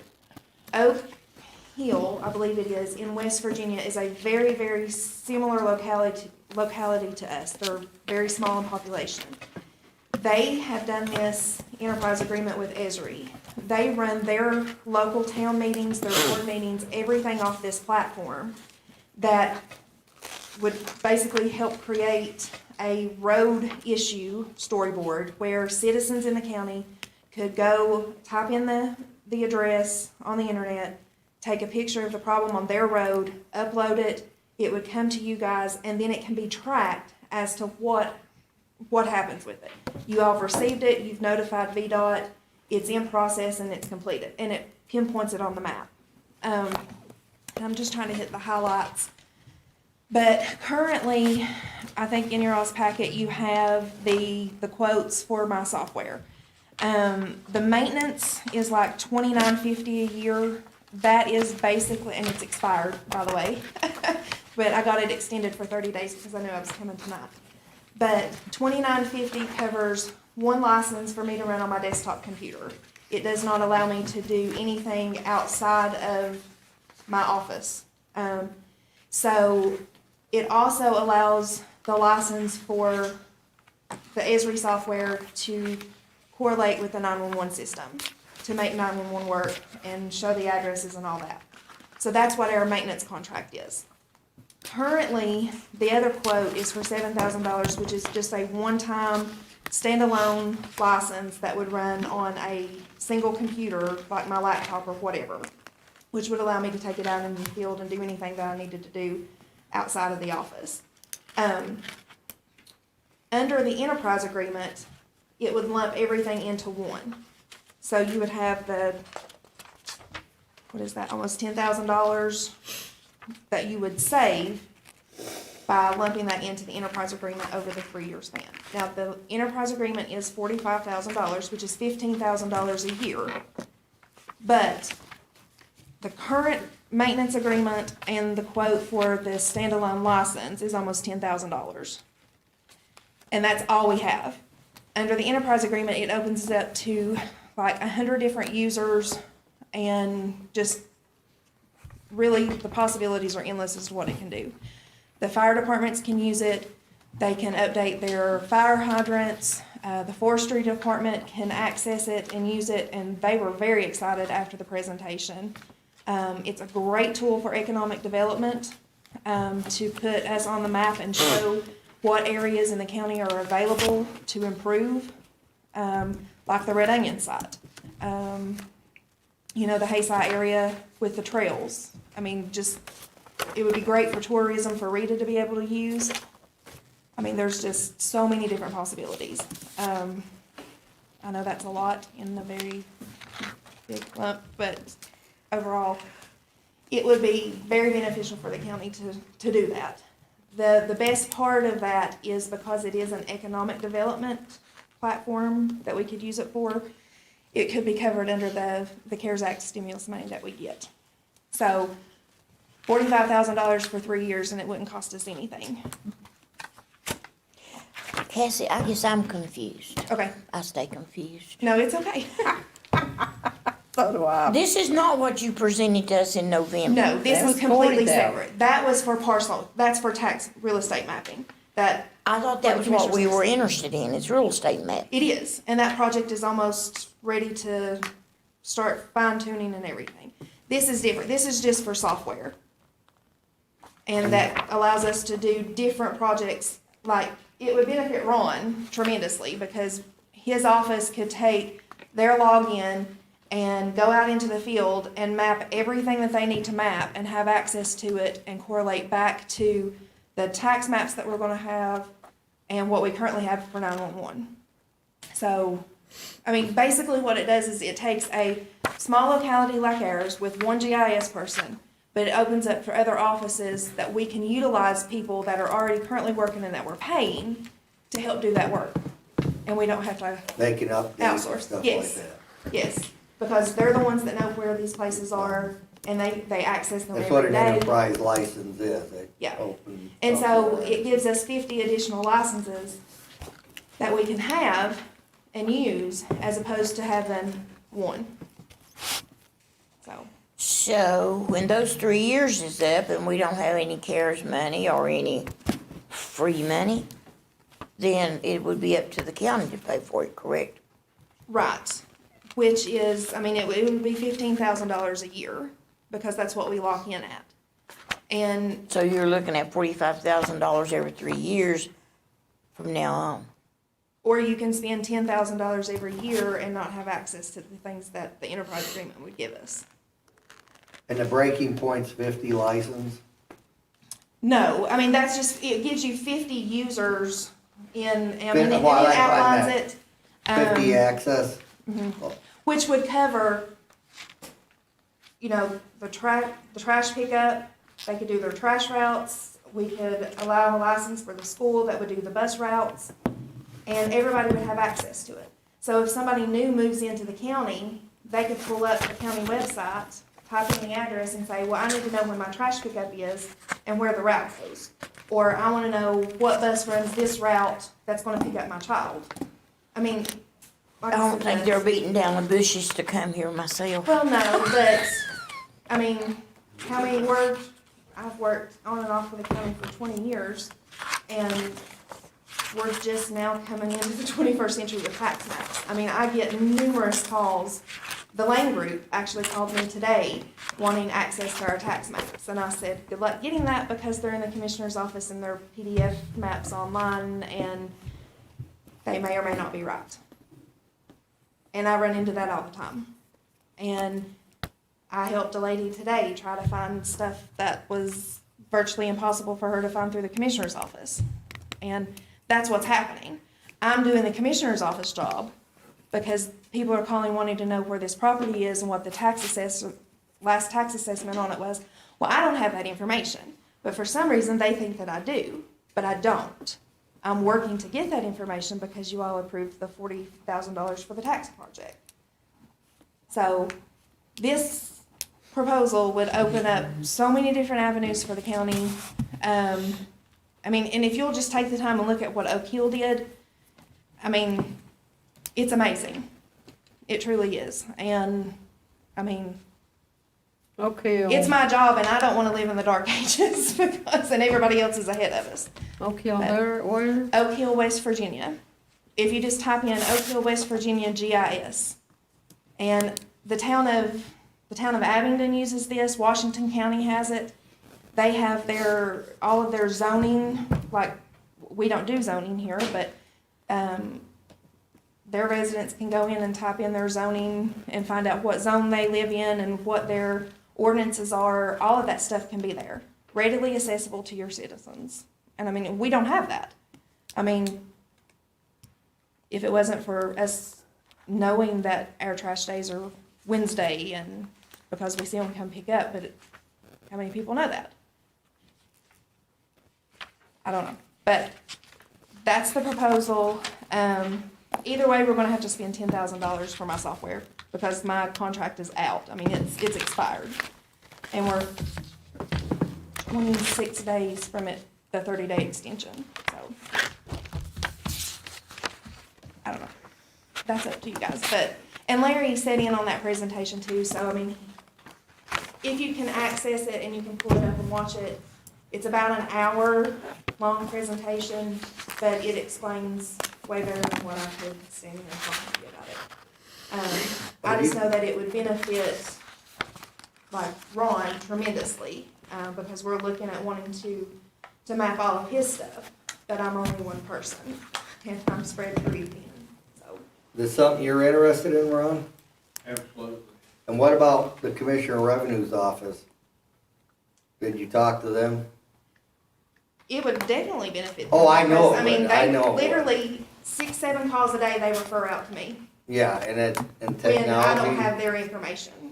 And I spend an hour and a half on the phone with the lady that I talked to today just to do what they were supposed to do, but they send it to me. Which is fine, and I will not turn anybody away. Because of I'll what help we're them. dealing with right now, we're And trying to get it's past very that. hard to pull information from the tax maps that we have now, which is why I push so hard to get you guys to do the parcel mapping, because once we have that and it's online, anybody can access it. And I've got a list of about 18 as of yesterday, it was 18 people that need access to our tax maps for projects that they need done through the state. So, I mean, We got trails going in. We've got, new facilities, recreational facilities that could be listed in there and stuff too. and they, I mean, anybody, like Rita, with all of her tourism spots, I can't even think of the name of it, the music Scenic rivers roadways, and byways and all that. all of that can be introduced and put right in the system, and it can be pulled up once you access the county website. And basically, all it is one little link, just like the map that's on the county website now. I actually gave Ron the link before the meeting started. I update that regularly. It runs off of an online platform that Esri hosts, and all of our information would actually go from a server to Esri's online database, which can be accessed from anywhere, which basically takes away from your standalone license that you put on one computer. It runs off the online web app, so. Now, how was you said you could solve the problem we had with, getting people reported in for these, Starlink? Yeah, I mean, the GIS isn't only just 911 specific. I mean, I'm sure Starlink uses it to do all of their mapping. I mean, they have to. You put their stuff into air mapping, like the zone of the south part of the county where it's at. Then with this enterprise agreement, we could do that. And we could put it online and people could see if they're in that 60 house area. And with the storyboard that comes along with that, they would know exactly who to call, what they're getting, and how to do that. I mean, and that's your information to the public. I mean, you guys could if you look at Oak Hill's website, you could actually run your board meetings off of a storyboard. Which I'm looking at it right now. Yeah, so, I mean, they literally run their entire board meeting, their agenda, their minutes, and everything are uploaded there. So people that want to sit at home and watch their board meetings as they happen can do that. I mean, it's Detailed maps. it's an amazing process. Road signs that are down, there's a way to do that. There's a platform that would run litter control. If somebody is driving through the county and there's a litter control issue, they can report that. It automatically would come to the sheriff's office, to Eugene's email, or, would give him a notification that there's an issue here. And he can log in and say, yes, we've received it, we're going out on this day, we went this day, it's cleaned up, and then they can post a picture of the before and after. I mean, it's a way to keep your citizens informed, and the transparency that you guys talk about, I mean, it would help tremendously. So Laurie, we could use our CARES Act money to pay for it? I have not specifically looked on that, but I think it's a permissible use, yes. And when are you needing the answer? I have 26 days left of my extension before my software is dead. And I'm not trying to push you guys or anything, but after that 26 days is up, our maintenance contract, it's our maintenance contract. Our 911 could be affected in that 26 days. So, either way, I have to have somebody sign off on my software, the $7,000 and the $2,950, because that's what we have every year. The $2,950 is a yearly fee that we've been paying for 18 years. So, that's just the standard fee for the software each and every year. Thinking when we went down this road, we knew there'd be adjustments made in the future to grow. I mean, and it just allows us to Wished I had to grow exponentially. Me too. Yeah. In terms I don't of understand. what, What's that, Josh? I said I wished I had enough sense to understand what you're I'm talking just very about. naive well, and myself. that's, I mean, there's gonna be questions, and that was the intent behind the Zoom presentation, was Yeah, I know. because they can explain it, and he does, he goes through it very quickly, but if you look at Oak Hill, and if you go to Washington County, Virginia's website and pull up their GIS and see what they're able to do and all the different projects that they have that are uploaded, that's under an enterprise agreement. So does Wise County have this, Buchanan County have this? I'm not sure if Buchanan County does, but Wise County is in the process of going that direction. Of course, they're a bigger Russell locality. County, But Wise County also has 3 times the amount of employees that we do. They've got like 4 or 5 people working in their mapping. And They have it's, 3 times their it's just population. me. So, We do. and like I told Rhonda before the meeting, I wouldn't bring anything to you guys if it was a waste of your time. I mean, this is just gonna help us grow. So I know you went over a lot. What specifically does this software, what do you intend to use it for specifically? I know what the possibilities are, the potentials are, but what specifically, like tomorrow, do you need it for? Or would you use it for? To link. Just in the- elementary, kindergarten Okay, terms? to link us to the PSA, to allow us to have water lines, sewer lines, everything like that online in GIS and mapped out. Currently, we do. So what you would do is take their engineering maps, scan them or whatever, and they would be offered online? Yeah, and anything that's updated, we can send. The coolest thing about it is I can sit at my desk and do a task list to them. And they can complete it, and then once they complete it, enter their login, it's live, it's there. So, but if we don't buy it or whatever, We stay where we are. the tax maps though are being Yes, uploaded? that's a project that's already going and, you know, would this So how- help us, is people's names on here and addresses and stuff like that? This help us if we ever decide to, charge for trash? absolutely, Good. And then I got a couple questions for you. which is one thing I think you should do. Just- No, I agree. One of the questions you just raised, Ron's stuff goes on there, but he has to have the access and be able to restrict it, I would think, too. Because Yes. you don't want to broadcast It's not. vulnerabilities Right, to the it public. wouldn't be an editable data at all. You would want a crook on there. It's What? not You wouldn't want a something. crook on there. Why, what I'm talking about is a Yeah. terrorist type. Yeah. Yeah, it basically is a web application. It's just like the map that is uploaded No, now. I understand, and I didn't throw that in to be a snag, but you no, gotta it's- have that. It's a good question. But the other thing you need to look at is, and you're not prepared for it, I don't think, there's probably cost savings in these offices or work reduction efficiencies if they have this capability in these other offices that we need to utilize. So how does this help Yeah. cure the issues between, and I totally understand what you're saying, issues may not be the right term, whatever you're describing, the communication, whatever it is, between the tax maps in the commissioner's office and you, how does this software fix or help that situation? It puts the maps online for the public. But I thought to that's what we access were it doing, that's themselves. not what we're doing? It is, but this stuff, I mean, that project in itself is a standalone project. Once that's done, that's just a web app that's just uploaded, just like the county map that's there now. Mhm. It would have all the tax data, who owns it, last time it was assessed. That's what we're doing now? That's what we're doing That's now. why my question is, Yes. what does this do So then? this is separate, and what it does is it allows us to link all of the other county offices in to get all of the county stuff into GIS.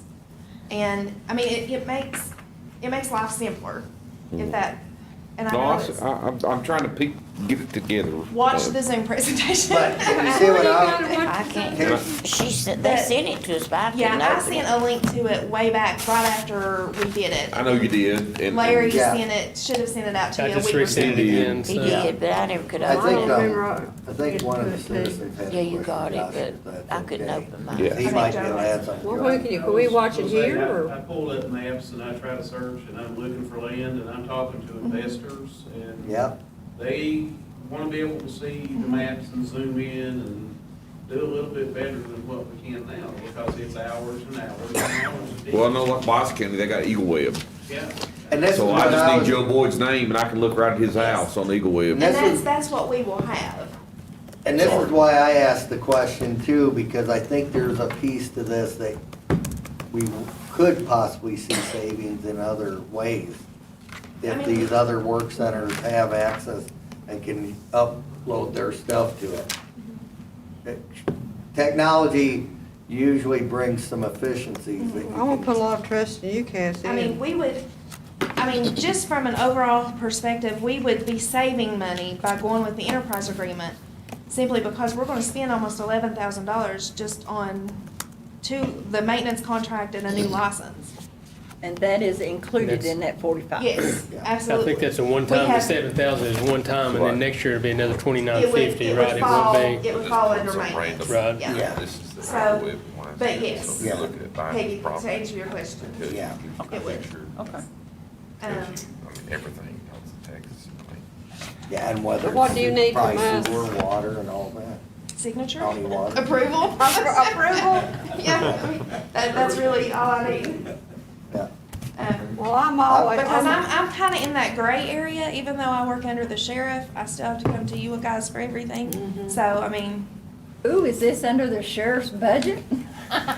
Well, and that's what we one of asked the for things I in was the gonna budget meeting, was mention, for you all to create me a budget, so that way it didn't come out of the sheriff or the general county fund. So- another thing I was gonna mention, if you get these other offices using that, their piece of it could be part of their budget. It could be. You know. And the cost could be shared over the departments. The commissioner's office could kick in a little of the 15,000, you know, But- when it comes Still to all that comes point from that the we county, can use that's, CARES Act. But let me ask you this, like, I'm just Well, their exploring money Eagle comes Web from and us I'm on. anyway. It does. Did you This say is, Eagle don't we Web? have this kind of though? I mean, it's not as sophisticated, obviously, but if I go to our county website and like I've got a property card information search and I put in my name, it's giving me my house, my address, what's it assessed for, the description of my house. Okay, yes. I mean, so comes- how's this any better than that, or, I mean, like, That's linked, Josh. huh? There- It's not interactive and linked.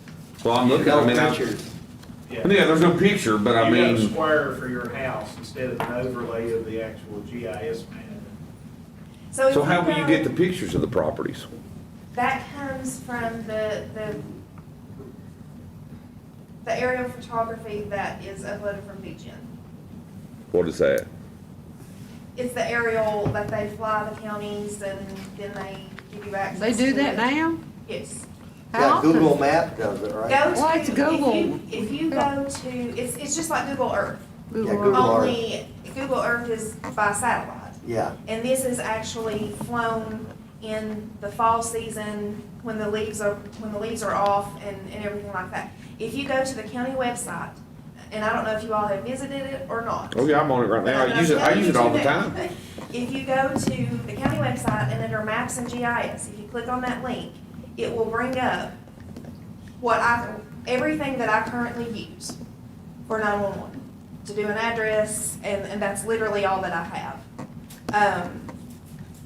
And the aerial photograph is in there, so you'll see what you would actually see once tax maps are done. They will overlay that aerial image with the parcel data and then link the tax book with the tax card that you just read off of, Josh. All of that will be linked. You will be able to click on it and it will pop up a window and it will have who owns the property, when it was assessed, how much acreage, how many bedrooms, how many bathrooms, anything that you can see in the tax book will be online. That's what people are looking for. That's what the Lane Group requested today when they were talking about the project at the school. You know, I mean, we don't have that. We've not ever had that. We have the PDF maps that people access online That are horrendous. that are horrible. Well, the real estate books, you're saying real estate books, The tax book. they only have your name and address and your assessment on those. Yes. It doesn't say anything about the size of your house or anything. That comes from the actual tax card from the assessor, you know, like what So Josh you're- pulled up. All of that will be put, like, they will link not only the tax book information, but also the property card information. So There's everything just will two be different accessed. things, right? Yes, two separate things. Well, the real estate books are made from the tax cards. Yeah. So, and everything, like right now, the only thing that's accessed online under the tax book is the name of the property, who the property's in, I think it's the map number, the deed book, and the page number, and the acreage. So there's like 5 or 6 different fields. That's the real estate book. Yeah, so this would incorporate your tax card that has your acreage and the outline of your property. Your real estate book would have your acreage on it. Mm-hmm. Yep, so they're gonna do both of those. So, I mean, like I said, when I asked you all to do that, we were one of the 2 in the state that didn't have it, so. But if you get time, look at those, that Oak Hill and Washington County, and if you can access the Zoom, watch that. If you can't access it, maybe get Adam or Jeremy to help you, or call me, and I'll try to help you as well. But We're gonna take advantage, you gotta do something quick. that's all I've got. For that 11. Well, Right, and we you can know, do- my CARES vote would be meeting. based on trusting you with what you're doing.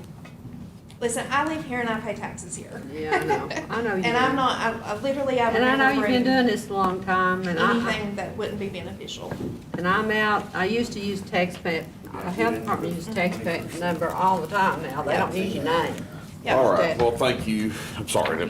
Thank you, Cassie. 26 days to my stuff. Well- Are there Mr. any Chair? mo- Yeah, go ahead. No, you go ahead, Mr. Martin. So, Mr. Chair, I sent out we sent that Zoom link out to everyone. Okay, good, If you didn't want to thank take a you. look at it, I just sent that a moment ago. He sent it. Do we currently Well, pay I don't know. annual things for what we're doing now too? We do, it's $29.50 for our maintenance contract. And so this will be an annual cost as well?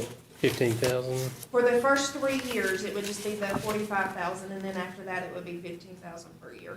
For what we're doing now with the tax maps? No, So once that, 15,000 for both annually? What I'm saying for this new software and for what we've already committed to? what we've already done is paid, like they've already gotten their money.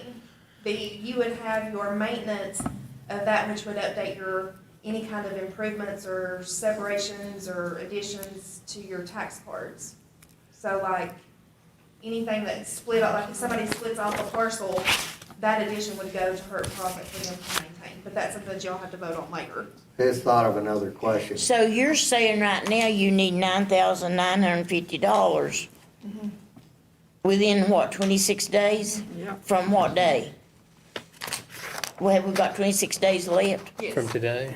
26 from today. We're gonna But, have to, we won't meet between now and then, so we gotta do something. You gotta That's do just for my something, software but too. So But if we now are wanna you take saying advantage- that if we buy the 45,000, We don't that have to that's worry all about that. included in that?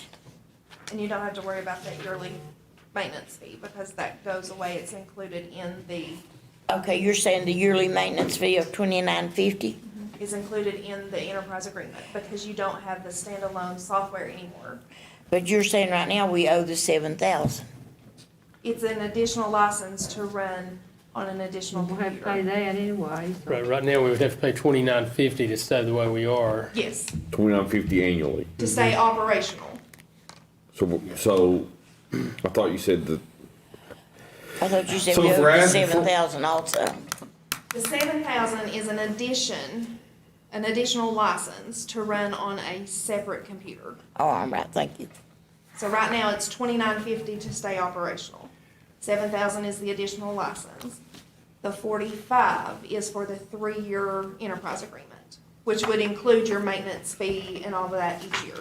You so wouldn't have could, that. so can't, like Adam or somebody put the software on a laptop for you, or put the software that's on a desktop on a laptop and put it like on a charging docking station? So. So in this theory- 7,000 is just for a laptop? Yes, in theory, you can do that. But what has to happen is, because of the way the software runs, it runs off of the license. The software won't open your project unless the license is active. So to run it on my desktop, the license is active. If I switch over to use my laptop, I would have to log in to our, like the control panel of the software. And that's called something else, it's not control panel. Help me out, Adam. Basically, I'm thinking what you need if we're not gonna go with some kind of license and some kind of remote access to your desktop PC. You're just trying to make it, make it easier on yourself. Yeah, but what has to happen is you have to switch your license on and off if you use it on a desktop and a laptop. And you have to log in each and every time to switch it on and off, because you switch your license from the laptop back to the desktop. So why couldn't you just put it on a laptop that can be a desktop with a docking station? The whole software industry, this is everything computer. You are a human, it doesn't matter which machine you go to, you're a license.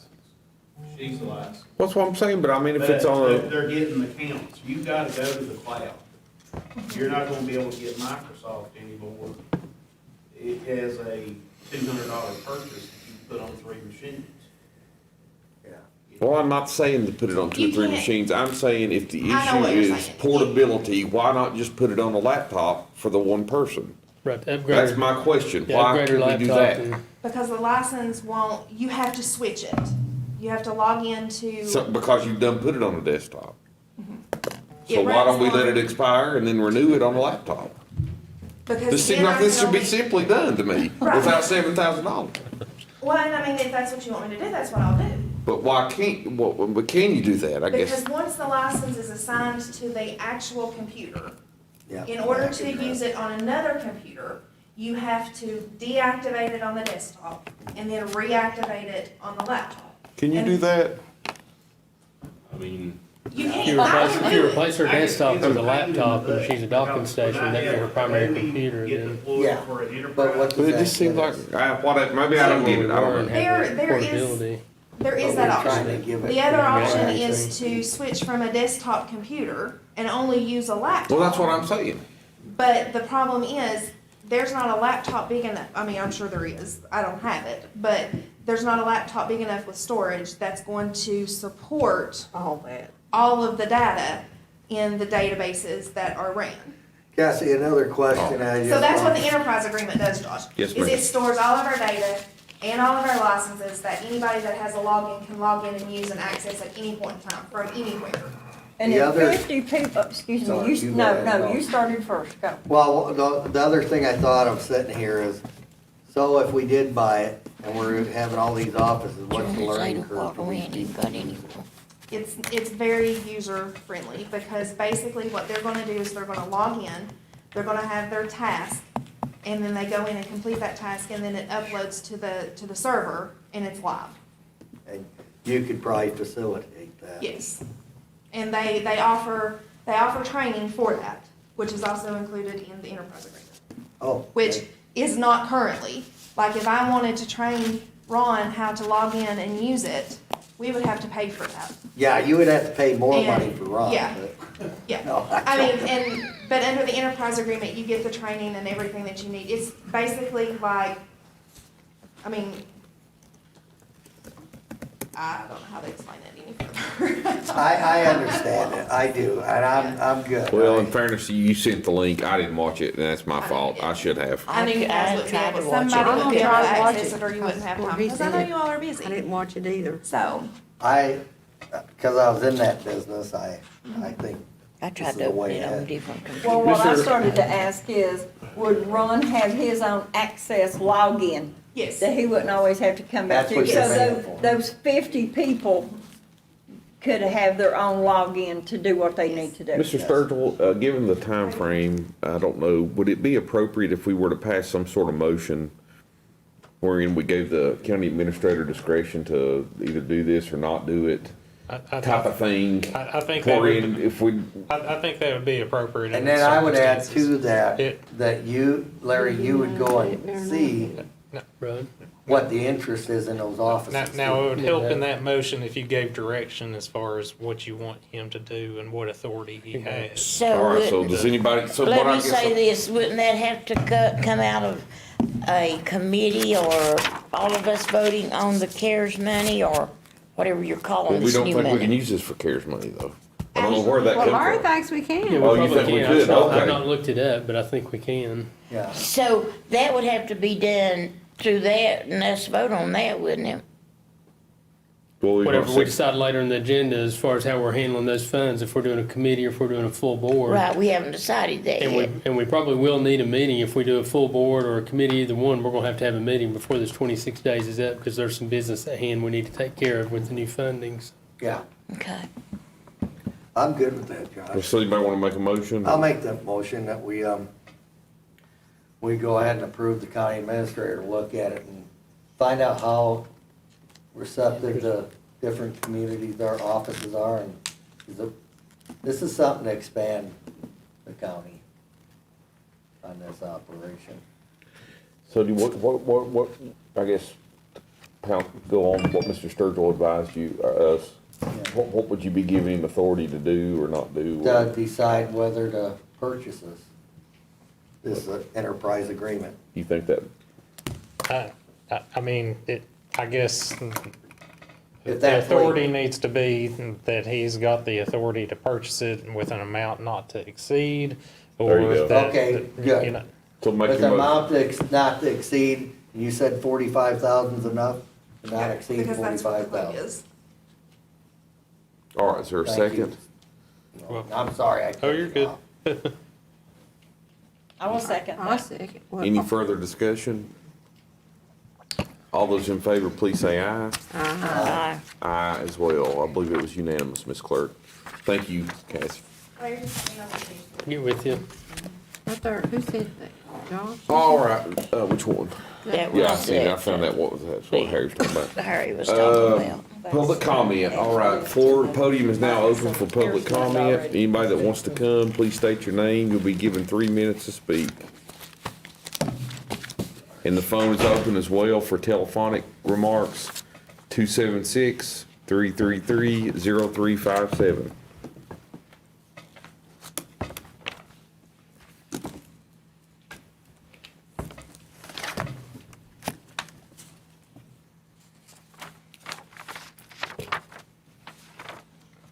Since we're in a lull here, I mean, that's a prime example why we probably need to consider a workshop before our regular meeting, where we go over and learn more about that kind of stuff, rather than us doing it right here in the meeting.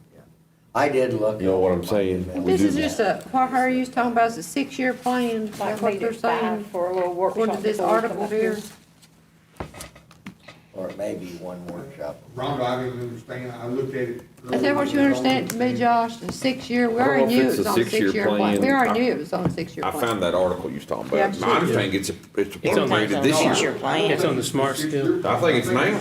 The 6-year plan that you talked about at the last meeting is secondary roads. Right. This is primary road. This This is- was done by the Commonwealth And Transportation. this is budgeted starting This is now. the budget. This is That they smart do scale. annually. Now, it may not be Smart spent scale in this year, is funded. but they're setting this money aside and it will stay. So it's my got the- understanding, it will stay in that category until it's spent or changed. Well, it's got Dixon County SR 83 roundabout. That's Yeah, their, that's what Does he's that talking mean they could start that sooner? Yeah, they could, yeah, that's gonna be right there where the red light is, What red light? right there in front of, Is that the four-way or Huddle is that house. the one here in town?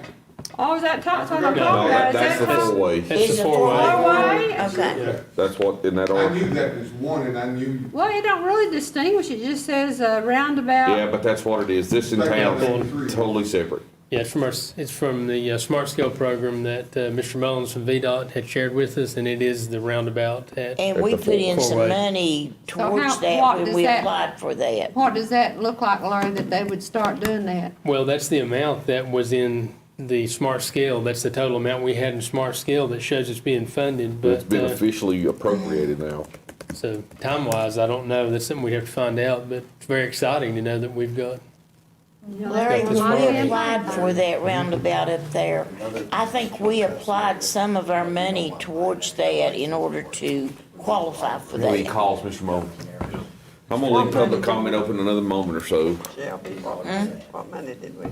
Well, you wasn't here when we Oh, appropriated. I didn't think so, I don't know You what want me you're to go talking up about. there, if you want to ask questions on software, I'll try. I don't have any research into it, I just know the last 3 weeks of me trying to look through the county maps has been horrendous. It's just, It's up to them. I'm good, cause I'm familiar with this. you get into building, buying databases that'll talk to one another and stuff. Phone number 276-333-0357. We'll leave it open just another moment.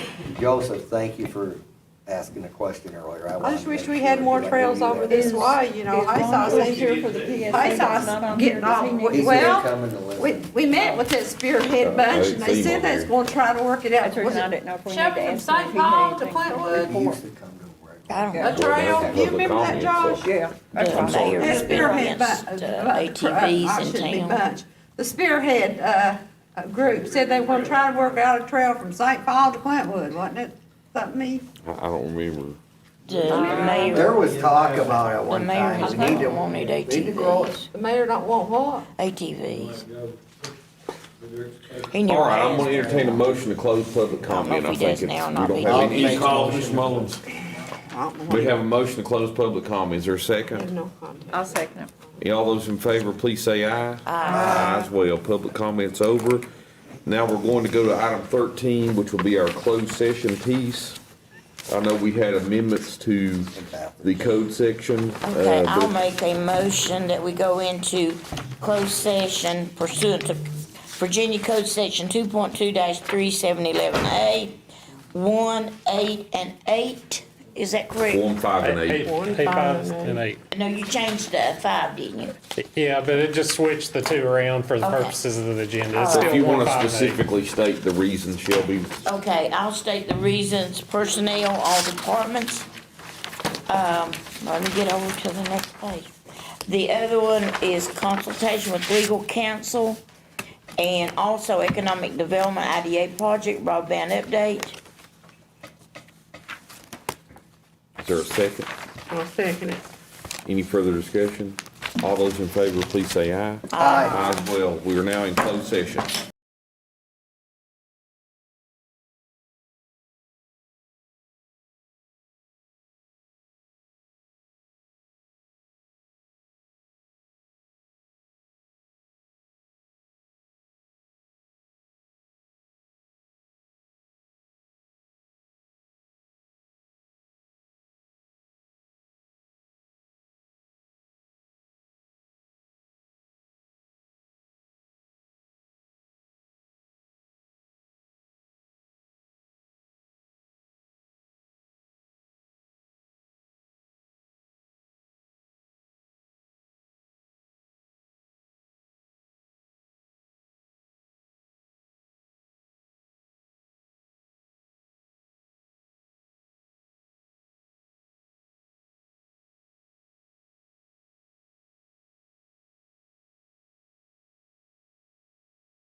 Mr. Mullins. All right, we'll now exit closed session. Floor will be open for certified matters discussed in closed session. Mr. Chairman, I make a motion that we only discuss those issues that we had noted that we were going into closed session for. Is there a second? I'll second it. Ms. Willis, how do you vote? Aye. Ms. Sluss? Aye. Ms. Kaiser? Aye. Mr. Peters? Aye. Aye for me as well. The closed session will be certified. Is there any votes coming Then out we- of closed session? We need to go back to what, 14? If there are no votes coming out of closed session, we would go back to item number 13. original 13, memorandum of understanding with the Southwest Regional Recreation Authority. Thank you, Mr. Chair. In your board package, you'll see a memorandum of agreement between Dickinson County and the Southwest Regional Recreational Authority. And basically what this is, it's just going to give Spearhead Trails the authority to handle, they do their own trail maintenance and allows them to do the erosion and sediment control on that. So Mr. Sturgill has reviewed this. I have reviewed it, it's very straightforward. There's, you know, as far as written notice, 30 days, can terminate at any time. But bottom line, it's to just be able to allow the maintenance and to allow it to move forward, and it's got standard terms to the agreement. I just have one question, and I may have misread something. Is our building inspector involved in doing any of these inspections? He would have been without this Okay, memorandum of so understanding. that, so It then was a that's text what I out wanted to of make him. sure. Yes. Because my next question is, do we need a four-wheeler? You know? No, that was part of the concern, that way Yeah, because. yeah, I agree, I'm So- good. Yep. Is there any motions? I'll make Mr. a Chairman, motion. go ahead, Ron. Go ahead. Ron, go ahead. I made a motion, we approve it. Is there a second? Second. Any further discussion? All those in favor, please say aye. Aye. Aye as well. Item 14, we need to designate Mr. Sturgill as our new FOIA officer. Ron, I think you said you Yeah. had some kind of a, Yeah, I noticed in it, on page 3 and on page 5, there's still some of Bud's info in there. We need to change that. Contact information and stuff like that. See that, so, yeah, so we thank can, you for catching that, Ron. we can do a motion to approve this Yeah. with With the adjustment. with the corrections. And I'll make that motion. So we may have a motion to approve Mr. Sturgill as the official FOIA officer for Dickinson County, subject to clerical errors being corrected. Is there a second? Second. All those in favor, please say aye. Aye. Aye as well. Ms. Willis, I think you requested a Watch for I Children sign. did. This is down near Lebanon Church. And I would like to make a motion that we request a Watch for Children sign on DC County Ridge Road. I'm gonna call Bruce, tell him to keep you out of the road. Okay. I'm just, no, I'm good, but I hardly ever come down that way. I'm just teasing. I turn off Rock House. My car just automatically goes Rock House. Any second? I'll second it. Any further discussion? All those in favor, please say aye. Aye. Aye as I well. as well. Item 15. No, 14. I'm sorry. 14 is that one, 14C. that's on that. Yes, I'm so Okay. sorry. Thank you. 14C, the annual plan for the Coal Road Committee Road. I don't know what the right term is. Secondary road plan. I make a motion that we approve it. It has to do with that coal road and gas, doesn't it? Yeah. It is. Go ahead, Larry. It's affirming the annual plan, basically, that was decided during the last coal and gas road committee meeting, so. Yeah. And it's just standard procedure that Mr. Mullins needs from VDOT in order to proceed with projects like the guardrail bids and things like that, so. Okay. I make a motion then we approve it. Is there a second? Second it. I'll second it. Any further discussion? All those in favor, please say aye. Aye. As well. That brings us to 15. We have some appointments. There's several, actually.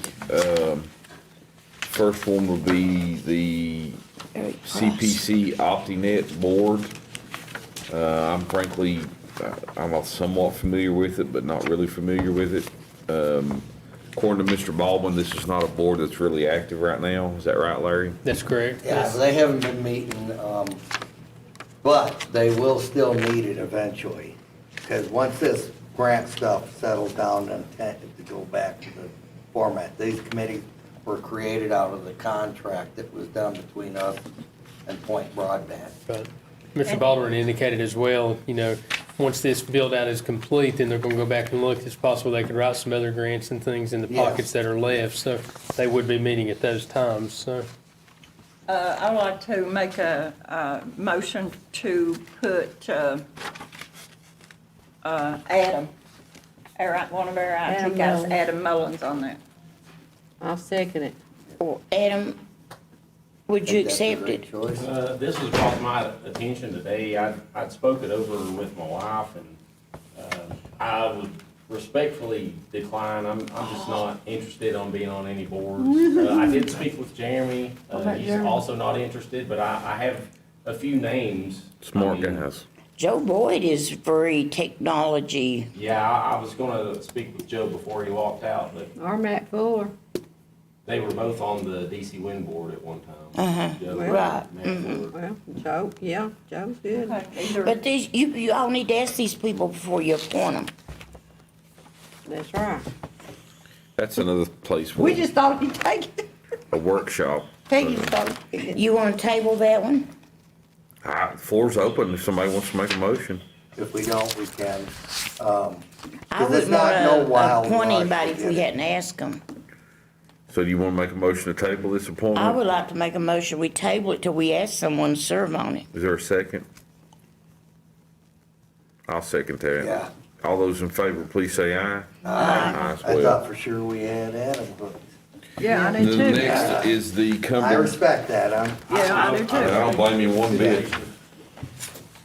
Is the Cumberland Plateau, citizen appointments? I know, Mr. Chairman, I'd like to make a motion that we reappoint all four of these. They're all good members, and they are allowed to serve another term. Was it Larry Yates, the mayor?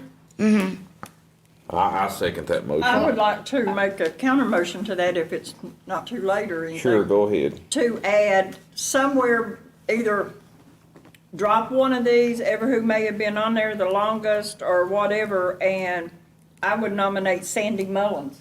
Well, I think you're gonna have to be more specific. None of them have been on there long at all. So what well, I'm- so Richard what I'm has saying it, so is- is Larry. But the other two are new. So here's what we need to do. Just, let's hold on just a minute, so we do this the right way. So Ms. Willis made her motion to have a cumulative vote for all four. Ms. Kaiser's motion now has the floor, and she's nominating an individual. So I think we need to go with 1, 2, 3, and 4. So for spot 1, 2, 3, or 4, who are you nominating? Who are you knocking off? That's what I'm saying. So that's what we need to do, is so 1, 2, 3, or 4. Go for it.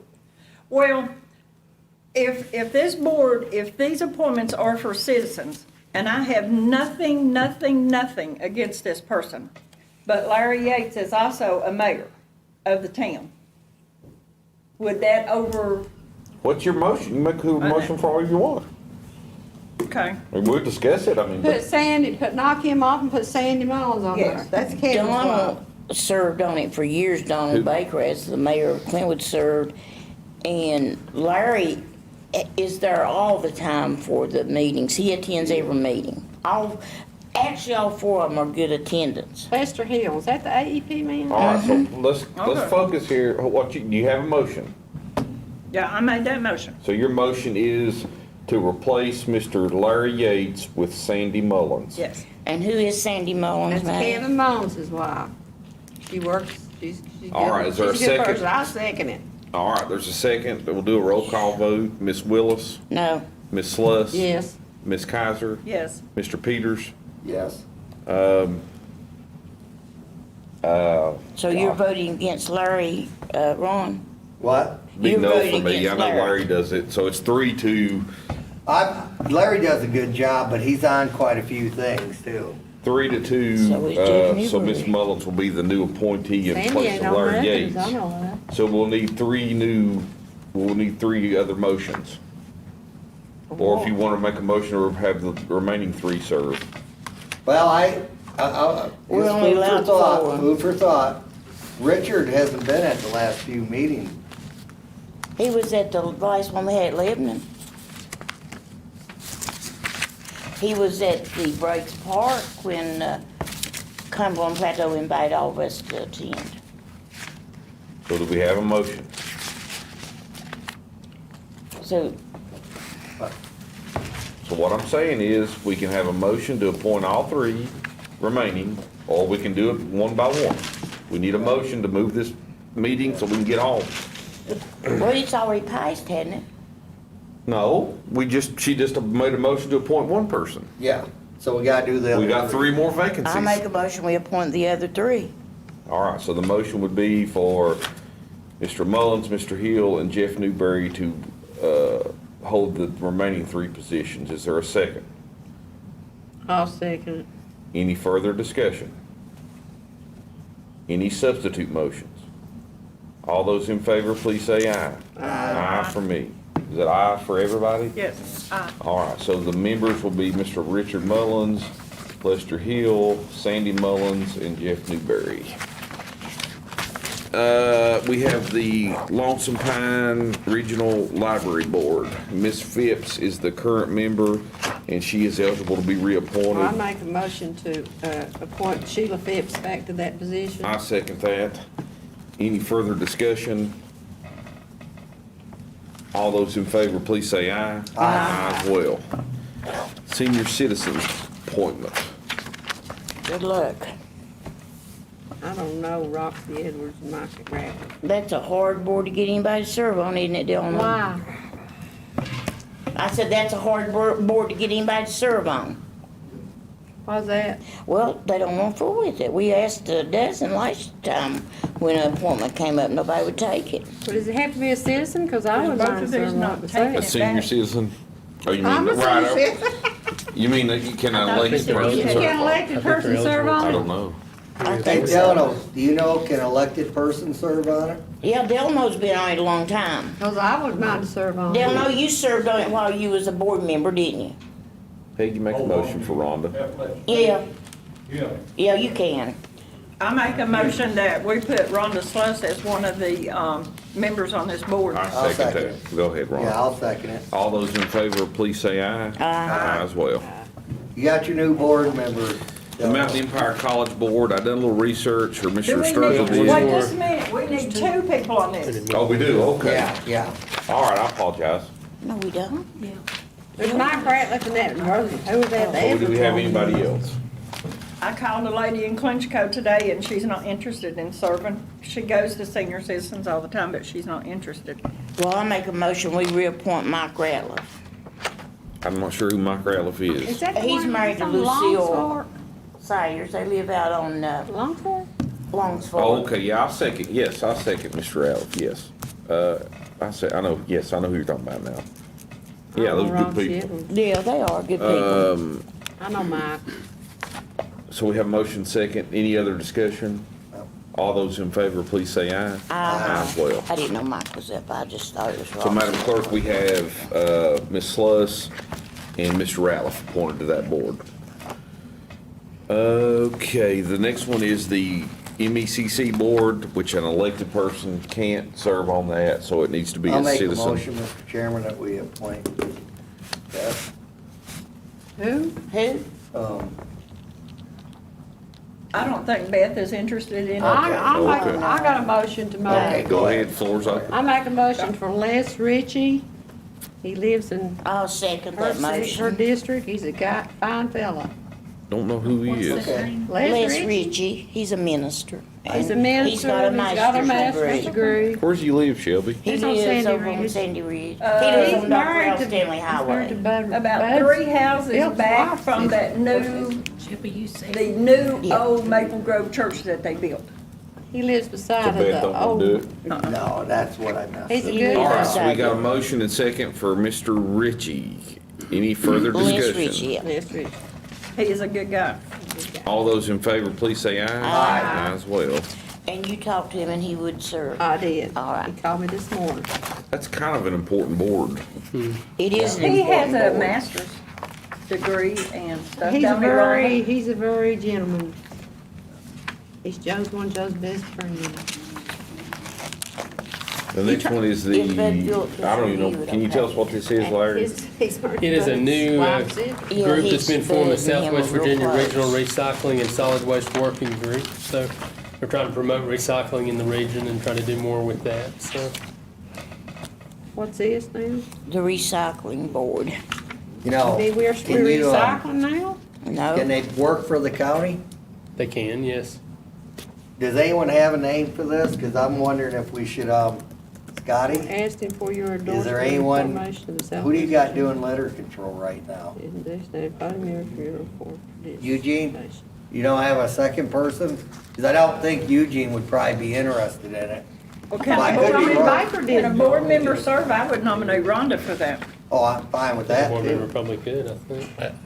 you think Jonah Baker would serve on that? I thought Johnny was the new Fawcett, litter control officer, ain't he? He works in litter. Let's Yeah.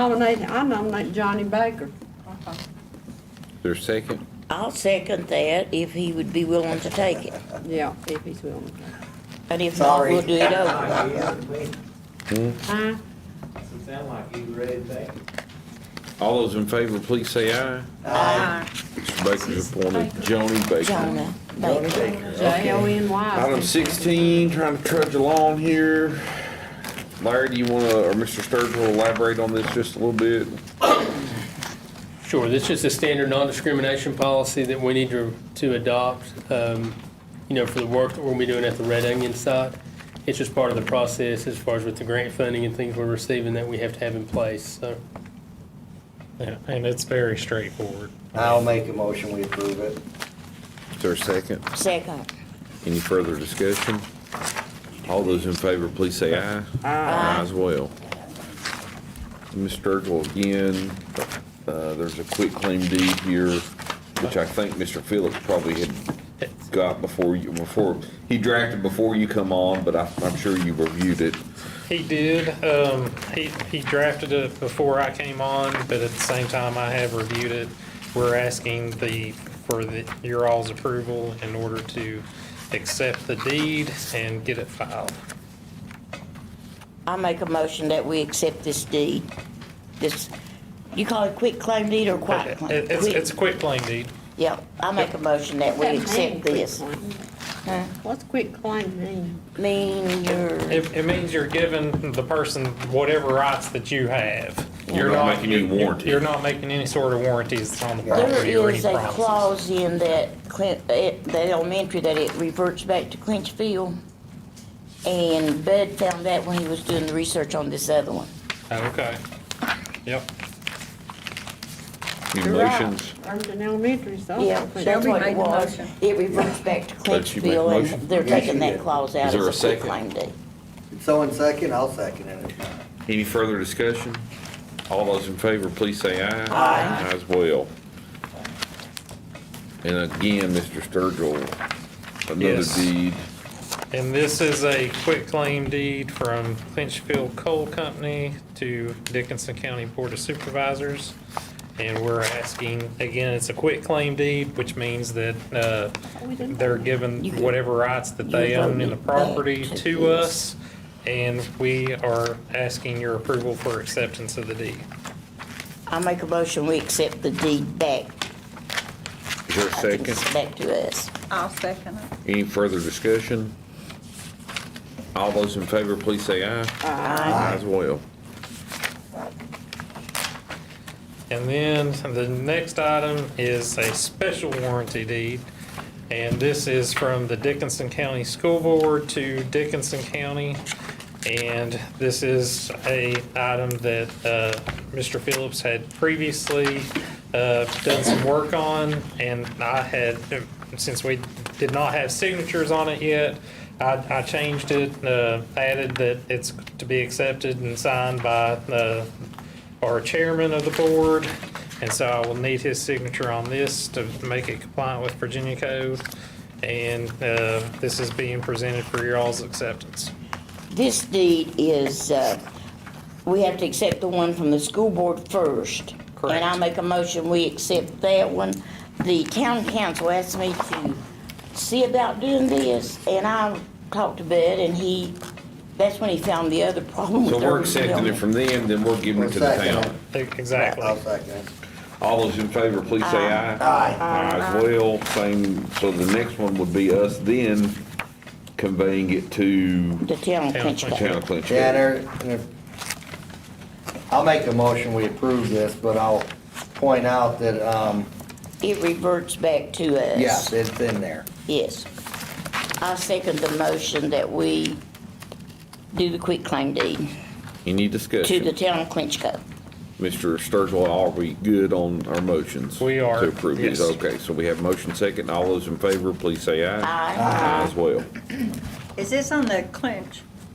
The former African American. It's school that where- playground down there. Playground Okay. there. I don't believe we Okay. have any other business. I'm sorry, Peggy, did you need? That's all right. Okay, did you have anything else on that? Okay. Other business, is there any other business? I don't believe we have any, do we? I don't think so. No. So that brings us to the adoption of our general county fund. Mr. Chair, before you've got everyone has a copy of the green bar sheets of the budget. You'll notice there's some yellow tabs on the side. There have been, since the last time we made just a couple updates to that, we had to recognize the $1 million Trammell Revitalization Grant as revenue. Also on the expenditure side, we had to recognize the expenditure from that project. In this budget, behavioral health had an increase of $22,800 in their request from us because they received more state funding. And you all will be carrying forward some balances in your capital and recreation account. All those changes are flagged by the Post-its and highlighted on there. So, the overall budget changed by the amount of $1 million, the amount of the Trammell grant, so.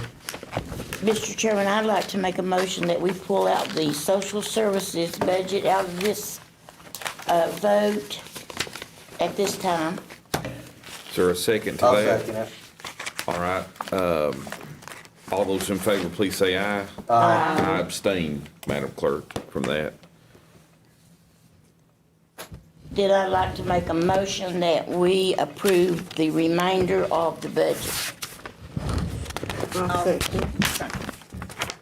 Is the DSS. So do you want to do the DSS appropriation first and then the budget, or you want to do the budget, then the DSS? We'll do the budget and then do the, Okay, is that so- okay? Yeah, that's fine with me. Is that okay? That's Mr. perfectly fine. Yes, ma'am. And just for everybody's information, I would have a conflict of interest. I am the DSS attorney for child abuse and neglect cases. Therefore, I would be conflicted from having any involvement whatsoever in the appropriation of money to the Dickinson County Department of Social Services. So I have not participated in any discussions with the amount of funding or in any way participated with the funding to the Department of Social Services as a member of the board, and I will not be voting on the appropriation from this board to the Dickinson County Department of Social Services. And I really appreciate my members, fellow members, for extracting that line item appropriation out and then allowing me to vote on the overall general budget. They didn't have to do that, but I'm glad they did. We have consulted with council. This is the appropriate way to do this, and I have consulted with the Ethics Committee with the Virginia State Bar, and they say this is the appropriate way to do this as well. So that's why this is being done. It doesn't change anything with the budget. It's just how we're voting on it. So I do appreciate you all doing that. So my motion is to vote on the your vote is to approve the remaining piece of the budget. remaining, yes, budget. And is there a second? I think Rhonda had already seconded it. I'm That's sorry, what did I you? got wrote down. I don't remember if I did. She did. Okay, we're ready to Is- vote then, Mr. Chairman. And okay, so I want to do a little discussion on the rest of the budget. I just want to say that every budget you have needs and wants of departments and agencies. And our job, our primary job, is to weed out those needs and wants and do what we think and fund what we think is the best for Dickinson County. And I just want to say that I think Larry Barton has done an incredible job on this budget. His work, it was tireless in us getting to a number where we don't burden the taxpayers of the county anymore. There's no tax increases, there's no fee increases. And we have a balanced budget, and we're going to have surplus money in this county for the first time, and I don't know when. I know there was a lot of talk about cash balances and this and that, but this is going to provide this county with actual surplus money so we can take care of some things that we've been neglecting for a long time. Ron's, talked about trash trucks. We have trash trucks that need attention. We have solid waste workers that need attention. But I'm just really proud of this budget. We worked really, really, really, really hard on this budget, and we don't always agree on everything, and never will. But all 5 members of this board and the county administrator and staff have worked really hard on this budget. This is not an easy process, but I'm going to be proud to vote yes on this budget. It's been really Mr. Chairman, may I speak? Yes, ma'am. Anybody can. I've been real upset over the school budget and the educational system because this is the lowest we've ever funded them. I've been real upset, and I begged all of y'all to give them more. And I see that I'm getting nowhere with it. And I think that we actually balanced our budget on the back of the educational system, and it has hurt me really bad. And I see no way of getting any more funding from the 4 of you all. So I'm going to vote on the budget, although I have been really upset over the school budget. I have to say that. Well, Yes, ma'am. Thank you. I wanted to say something. Yes, go ahead. No, go ahead. No, It's discussion time. Just so, along with what Josh said, since we have a member of the sheriff's department, we still know you need vehicles too. And we got other things we gotta look out for in the future. So, Well, can I say something? You through? No, go ahead. I am not, it's not set in stone, which I think some people have this idea that we're going to go with the recommended local match for the school system. No, not necessarily, not next year. Maybe we can't do that next year. I don't know what happens, but I want people to know that it's not set in stone, because that's not what I'm going to do. I'm going to do what I think is best and they can live with. I'm so happy that nobody gets laid off.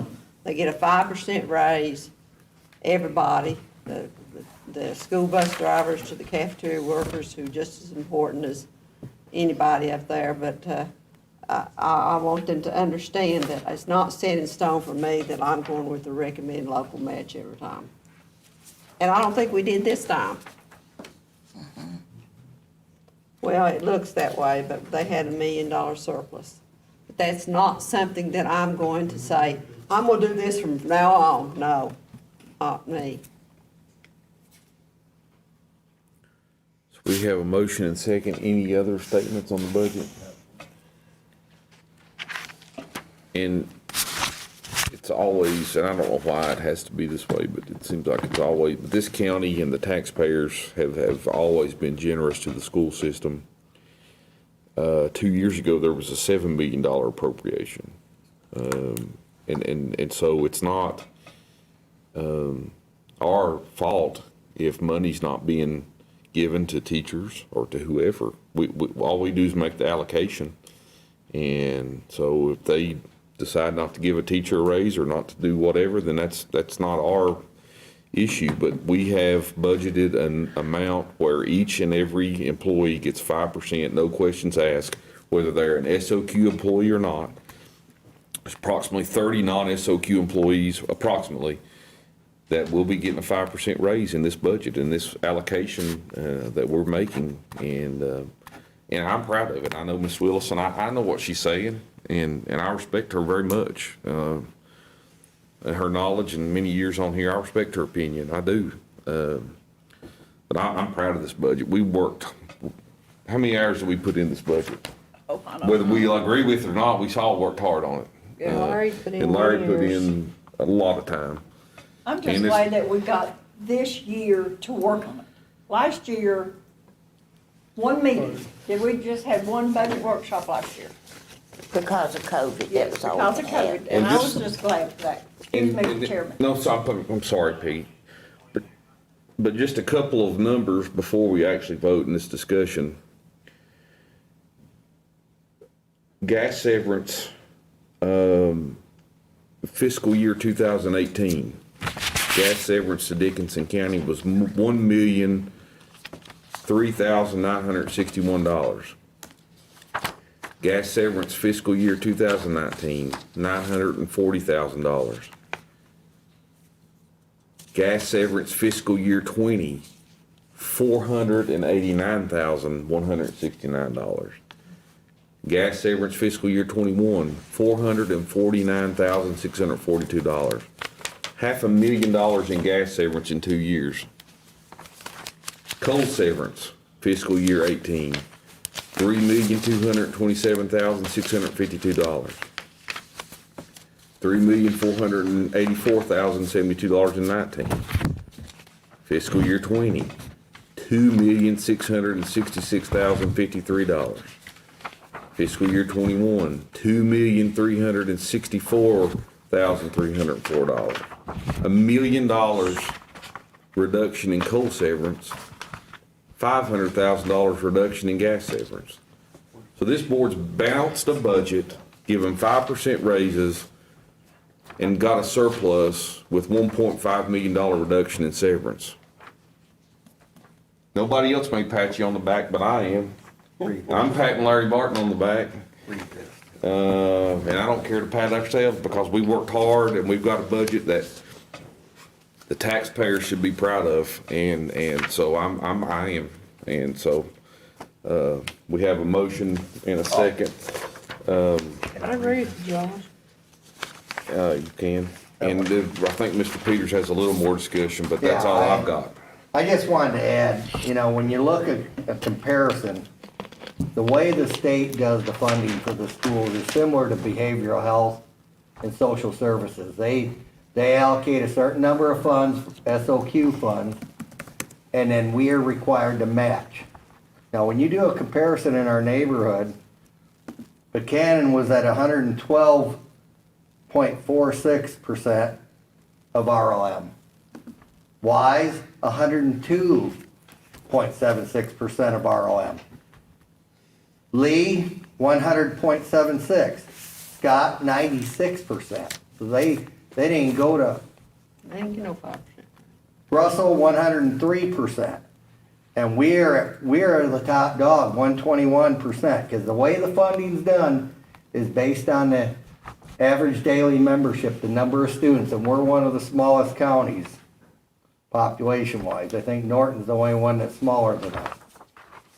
So, that's, we've got to start looking at this because I think I seen, you sent something out, Josh, that said, Scott or someone's not even doing the 5% raise for their teachers. They're in that shape, because they're no longer. They're voting in the again cold. tonight. So, I'm done. That's all I have. Anybody have anything else? No. All right, so we have a motion and second. Ms. Willis, how do you vote? I'm gonna vote yes. Ms. Sluss? Yes. Ms. Kaiser? Yes. Mr. Peters? Yes. Yes for me as well, Madam Clerk. So the budget will pass. Then I guess we'll need, Now you want a motion to vote on the DSS? yes. Allocation Yes, ma'am. for the budget. I make a motion that we, appropriate the DSS budget according to our figures that we have budgeted. I second it. All those in favor, please say aye. Aye. Abstention from me, Madam Clerk. All right, we have, Do we need to adopt The the budget amended amendment. ones? is that right, Larry, or did we do that just then, I guess? No, it'll be the coal and gas road and then the. Okay, E9 right, one, all right, so- that's right. So we need a motion to approve the Coal and Gas Road Improvement Fund budget. I'll make a motion that we approve the coal, gas, and road improvement fund budget. Is there any questions or discussion on that, or a second? I'll second that. All those in favor, please say aye. Aye. As well. The next is the enhanced 911 budget. I make a motion that we approve the 2021-22 E911 funds. I'll second it. Any further discussion? All those in favor, please say aye. Aye. Aye as well. And then Larry, this was my question, the budget amendment, 'cause didn't we technically pass the budget with the amendment, or do we have to do? No, this will be for the current year, the fiscal year Okay, this is right. 2021 Okay, that we that's had the right. hearing for. Uh-huh. So we need the approval of the amendment that we went over in the previous public hearing that we went over before now. Okay, I make a motion that we adopt the fiscal year 2020, 2021 budget amendments that we had to make. Is there a second? I'll second. All those in favor, please say aye. Aye as well. And then we go on 23, unless I'm mistaken, Yep. adoption of the salary ordinance. All that big money Shelby and Rhonda make. I make a motion that we, accept the Dickinson County Board of Supervisors salary ordinance, or adopt it rather. I'll second it. Any further discussion? All those in favor, please say aye. Aye. As well. Next up, this goes to what a little bit we were talking about in our Revision. budget vote, reversion of funds back to, The general county fund is what it does. yeah, I guess that's right. Larry, do you want to speak on that just a minute? I can. It's just standard procedure. At the end of each year, the funds remaining, like the school operation fund, comprehensive services fund, and comprehensive services fund ADM would all revert back to the general fund. I That way make we a can treasure motion and close that out the we, books. have a motion to revision of our funds back to the general county fund that was left over. Is there a second? Or I'll dis- second it. Questions or discussion? All those in favor, please say aye. Aye. Aye as well. I think we're into junior. Yeah, I think we are. Get close, Amy. More, isn't I think we can mark that one off. And so this is for Cindy, a housekeeping matter, To approve the expenditures, Correct. yeah. I'll make a motion, we approve the expenditures through June 30th. Am I on the right one? yes, 2021. that's correct. 2021. Is there a second? Second. Any Go ahead. any questions or I'm discussion? asleep. All those in favor, please say aye. Aye. As well. 26, Larry, have we, Sure. He gave us that copy. Yeah, there's a loose copy here from RFC, our auditors. There's something in the book, of course, but then a loose copy that's number 26 up at the top. Just say RFC. Basically, I'd emailed this previously, but just remind everybody, we received $1,390,552 earlier this month. And what we need to do, of course, their recommendations I highlighted here would be to establish a committee which will be responsible for reviewing and approving all requests for expenditures from the ARPA funds. And then, we're gonna make up an application request form that will be in compliance with everything that the auditor needs, that anybody requesting an expenditure be made, they would fill this out, it would come before the committee. The committee can be the whole board if you choose it to be, or, whatever you all choose.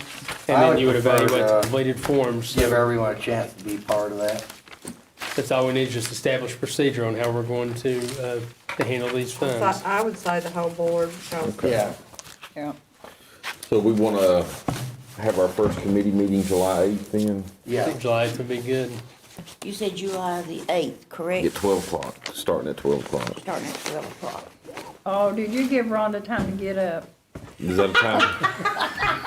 She's in here hard. I think you paid It's one thing. words about my sleep. It's one thing for me, but it's another from Peggy. She'd get mad at me if I said that. Right, she's picking up. Shoot. So we don't need any votes on that then. Honey. No. We didn't have no matters in closed session. We removed the All right, so 31. we are, let's schedule these public hearings first. Do we need votes on those? You're on 31, aren't you? Yeah. That's, no, he's on 32. Well, I'll skip to 32 just to, Okay.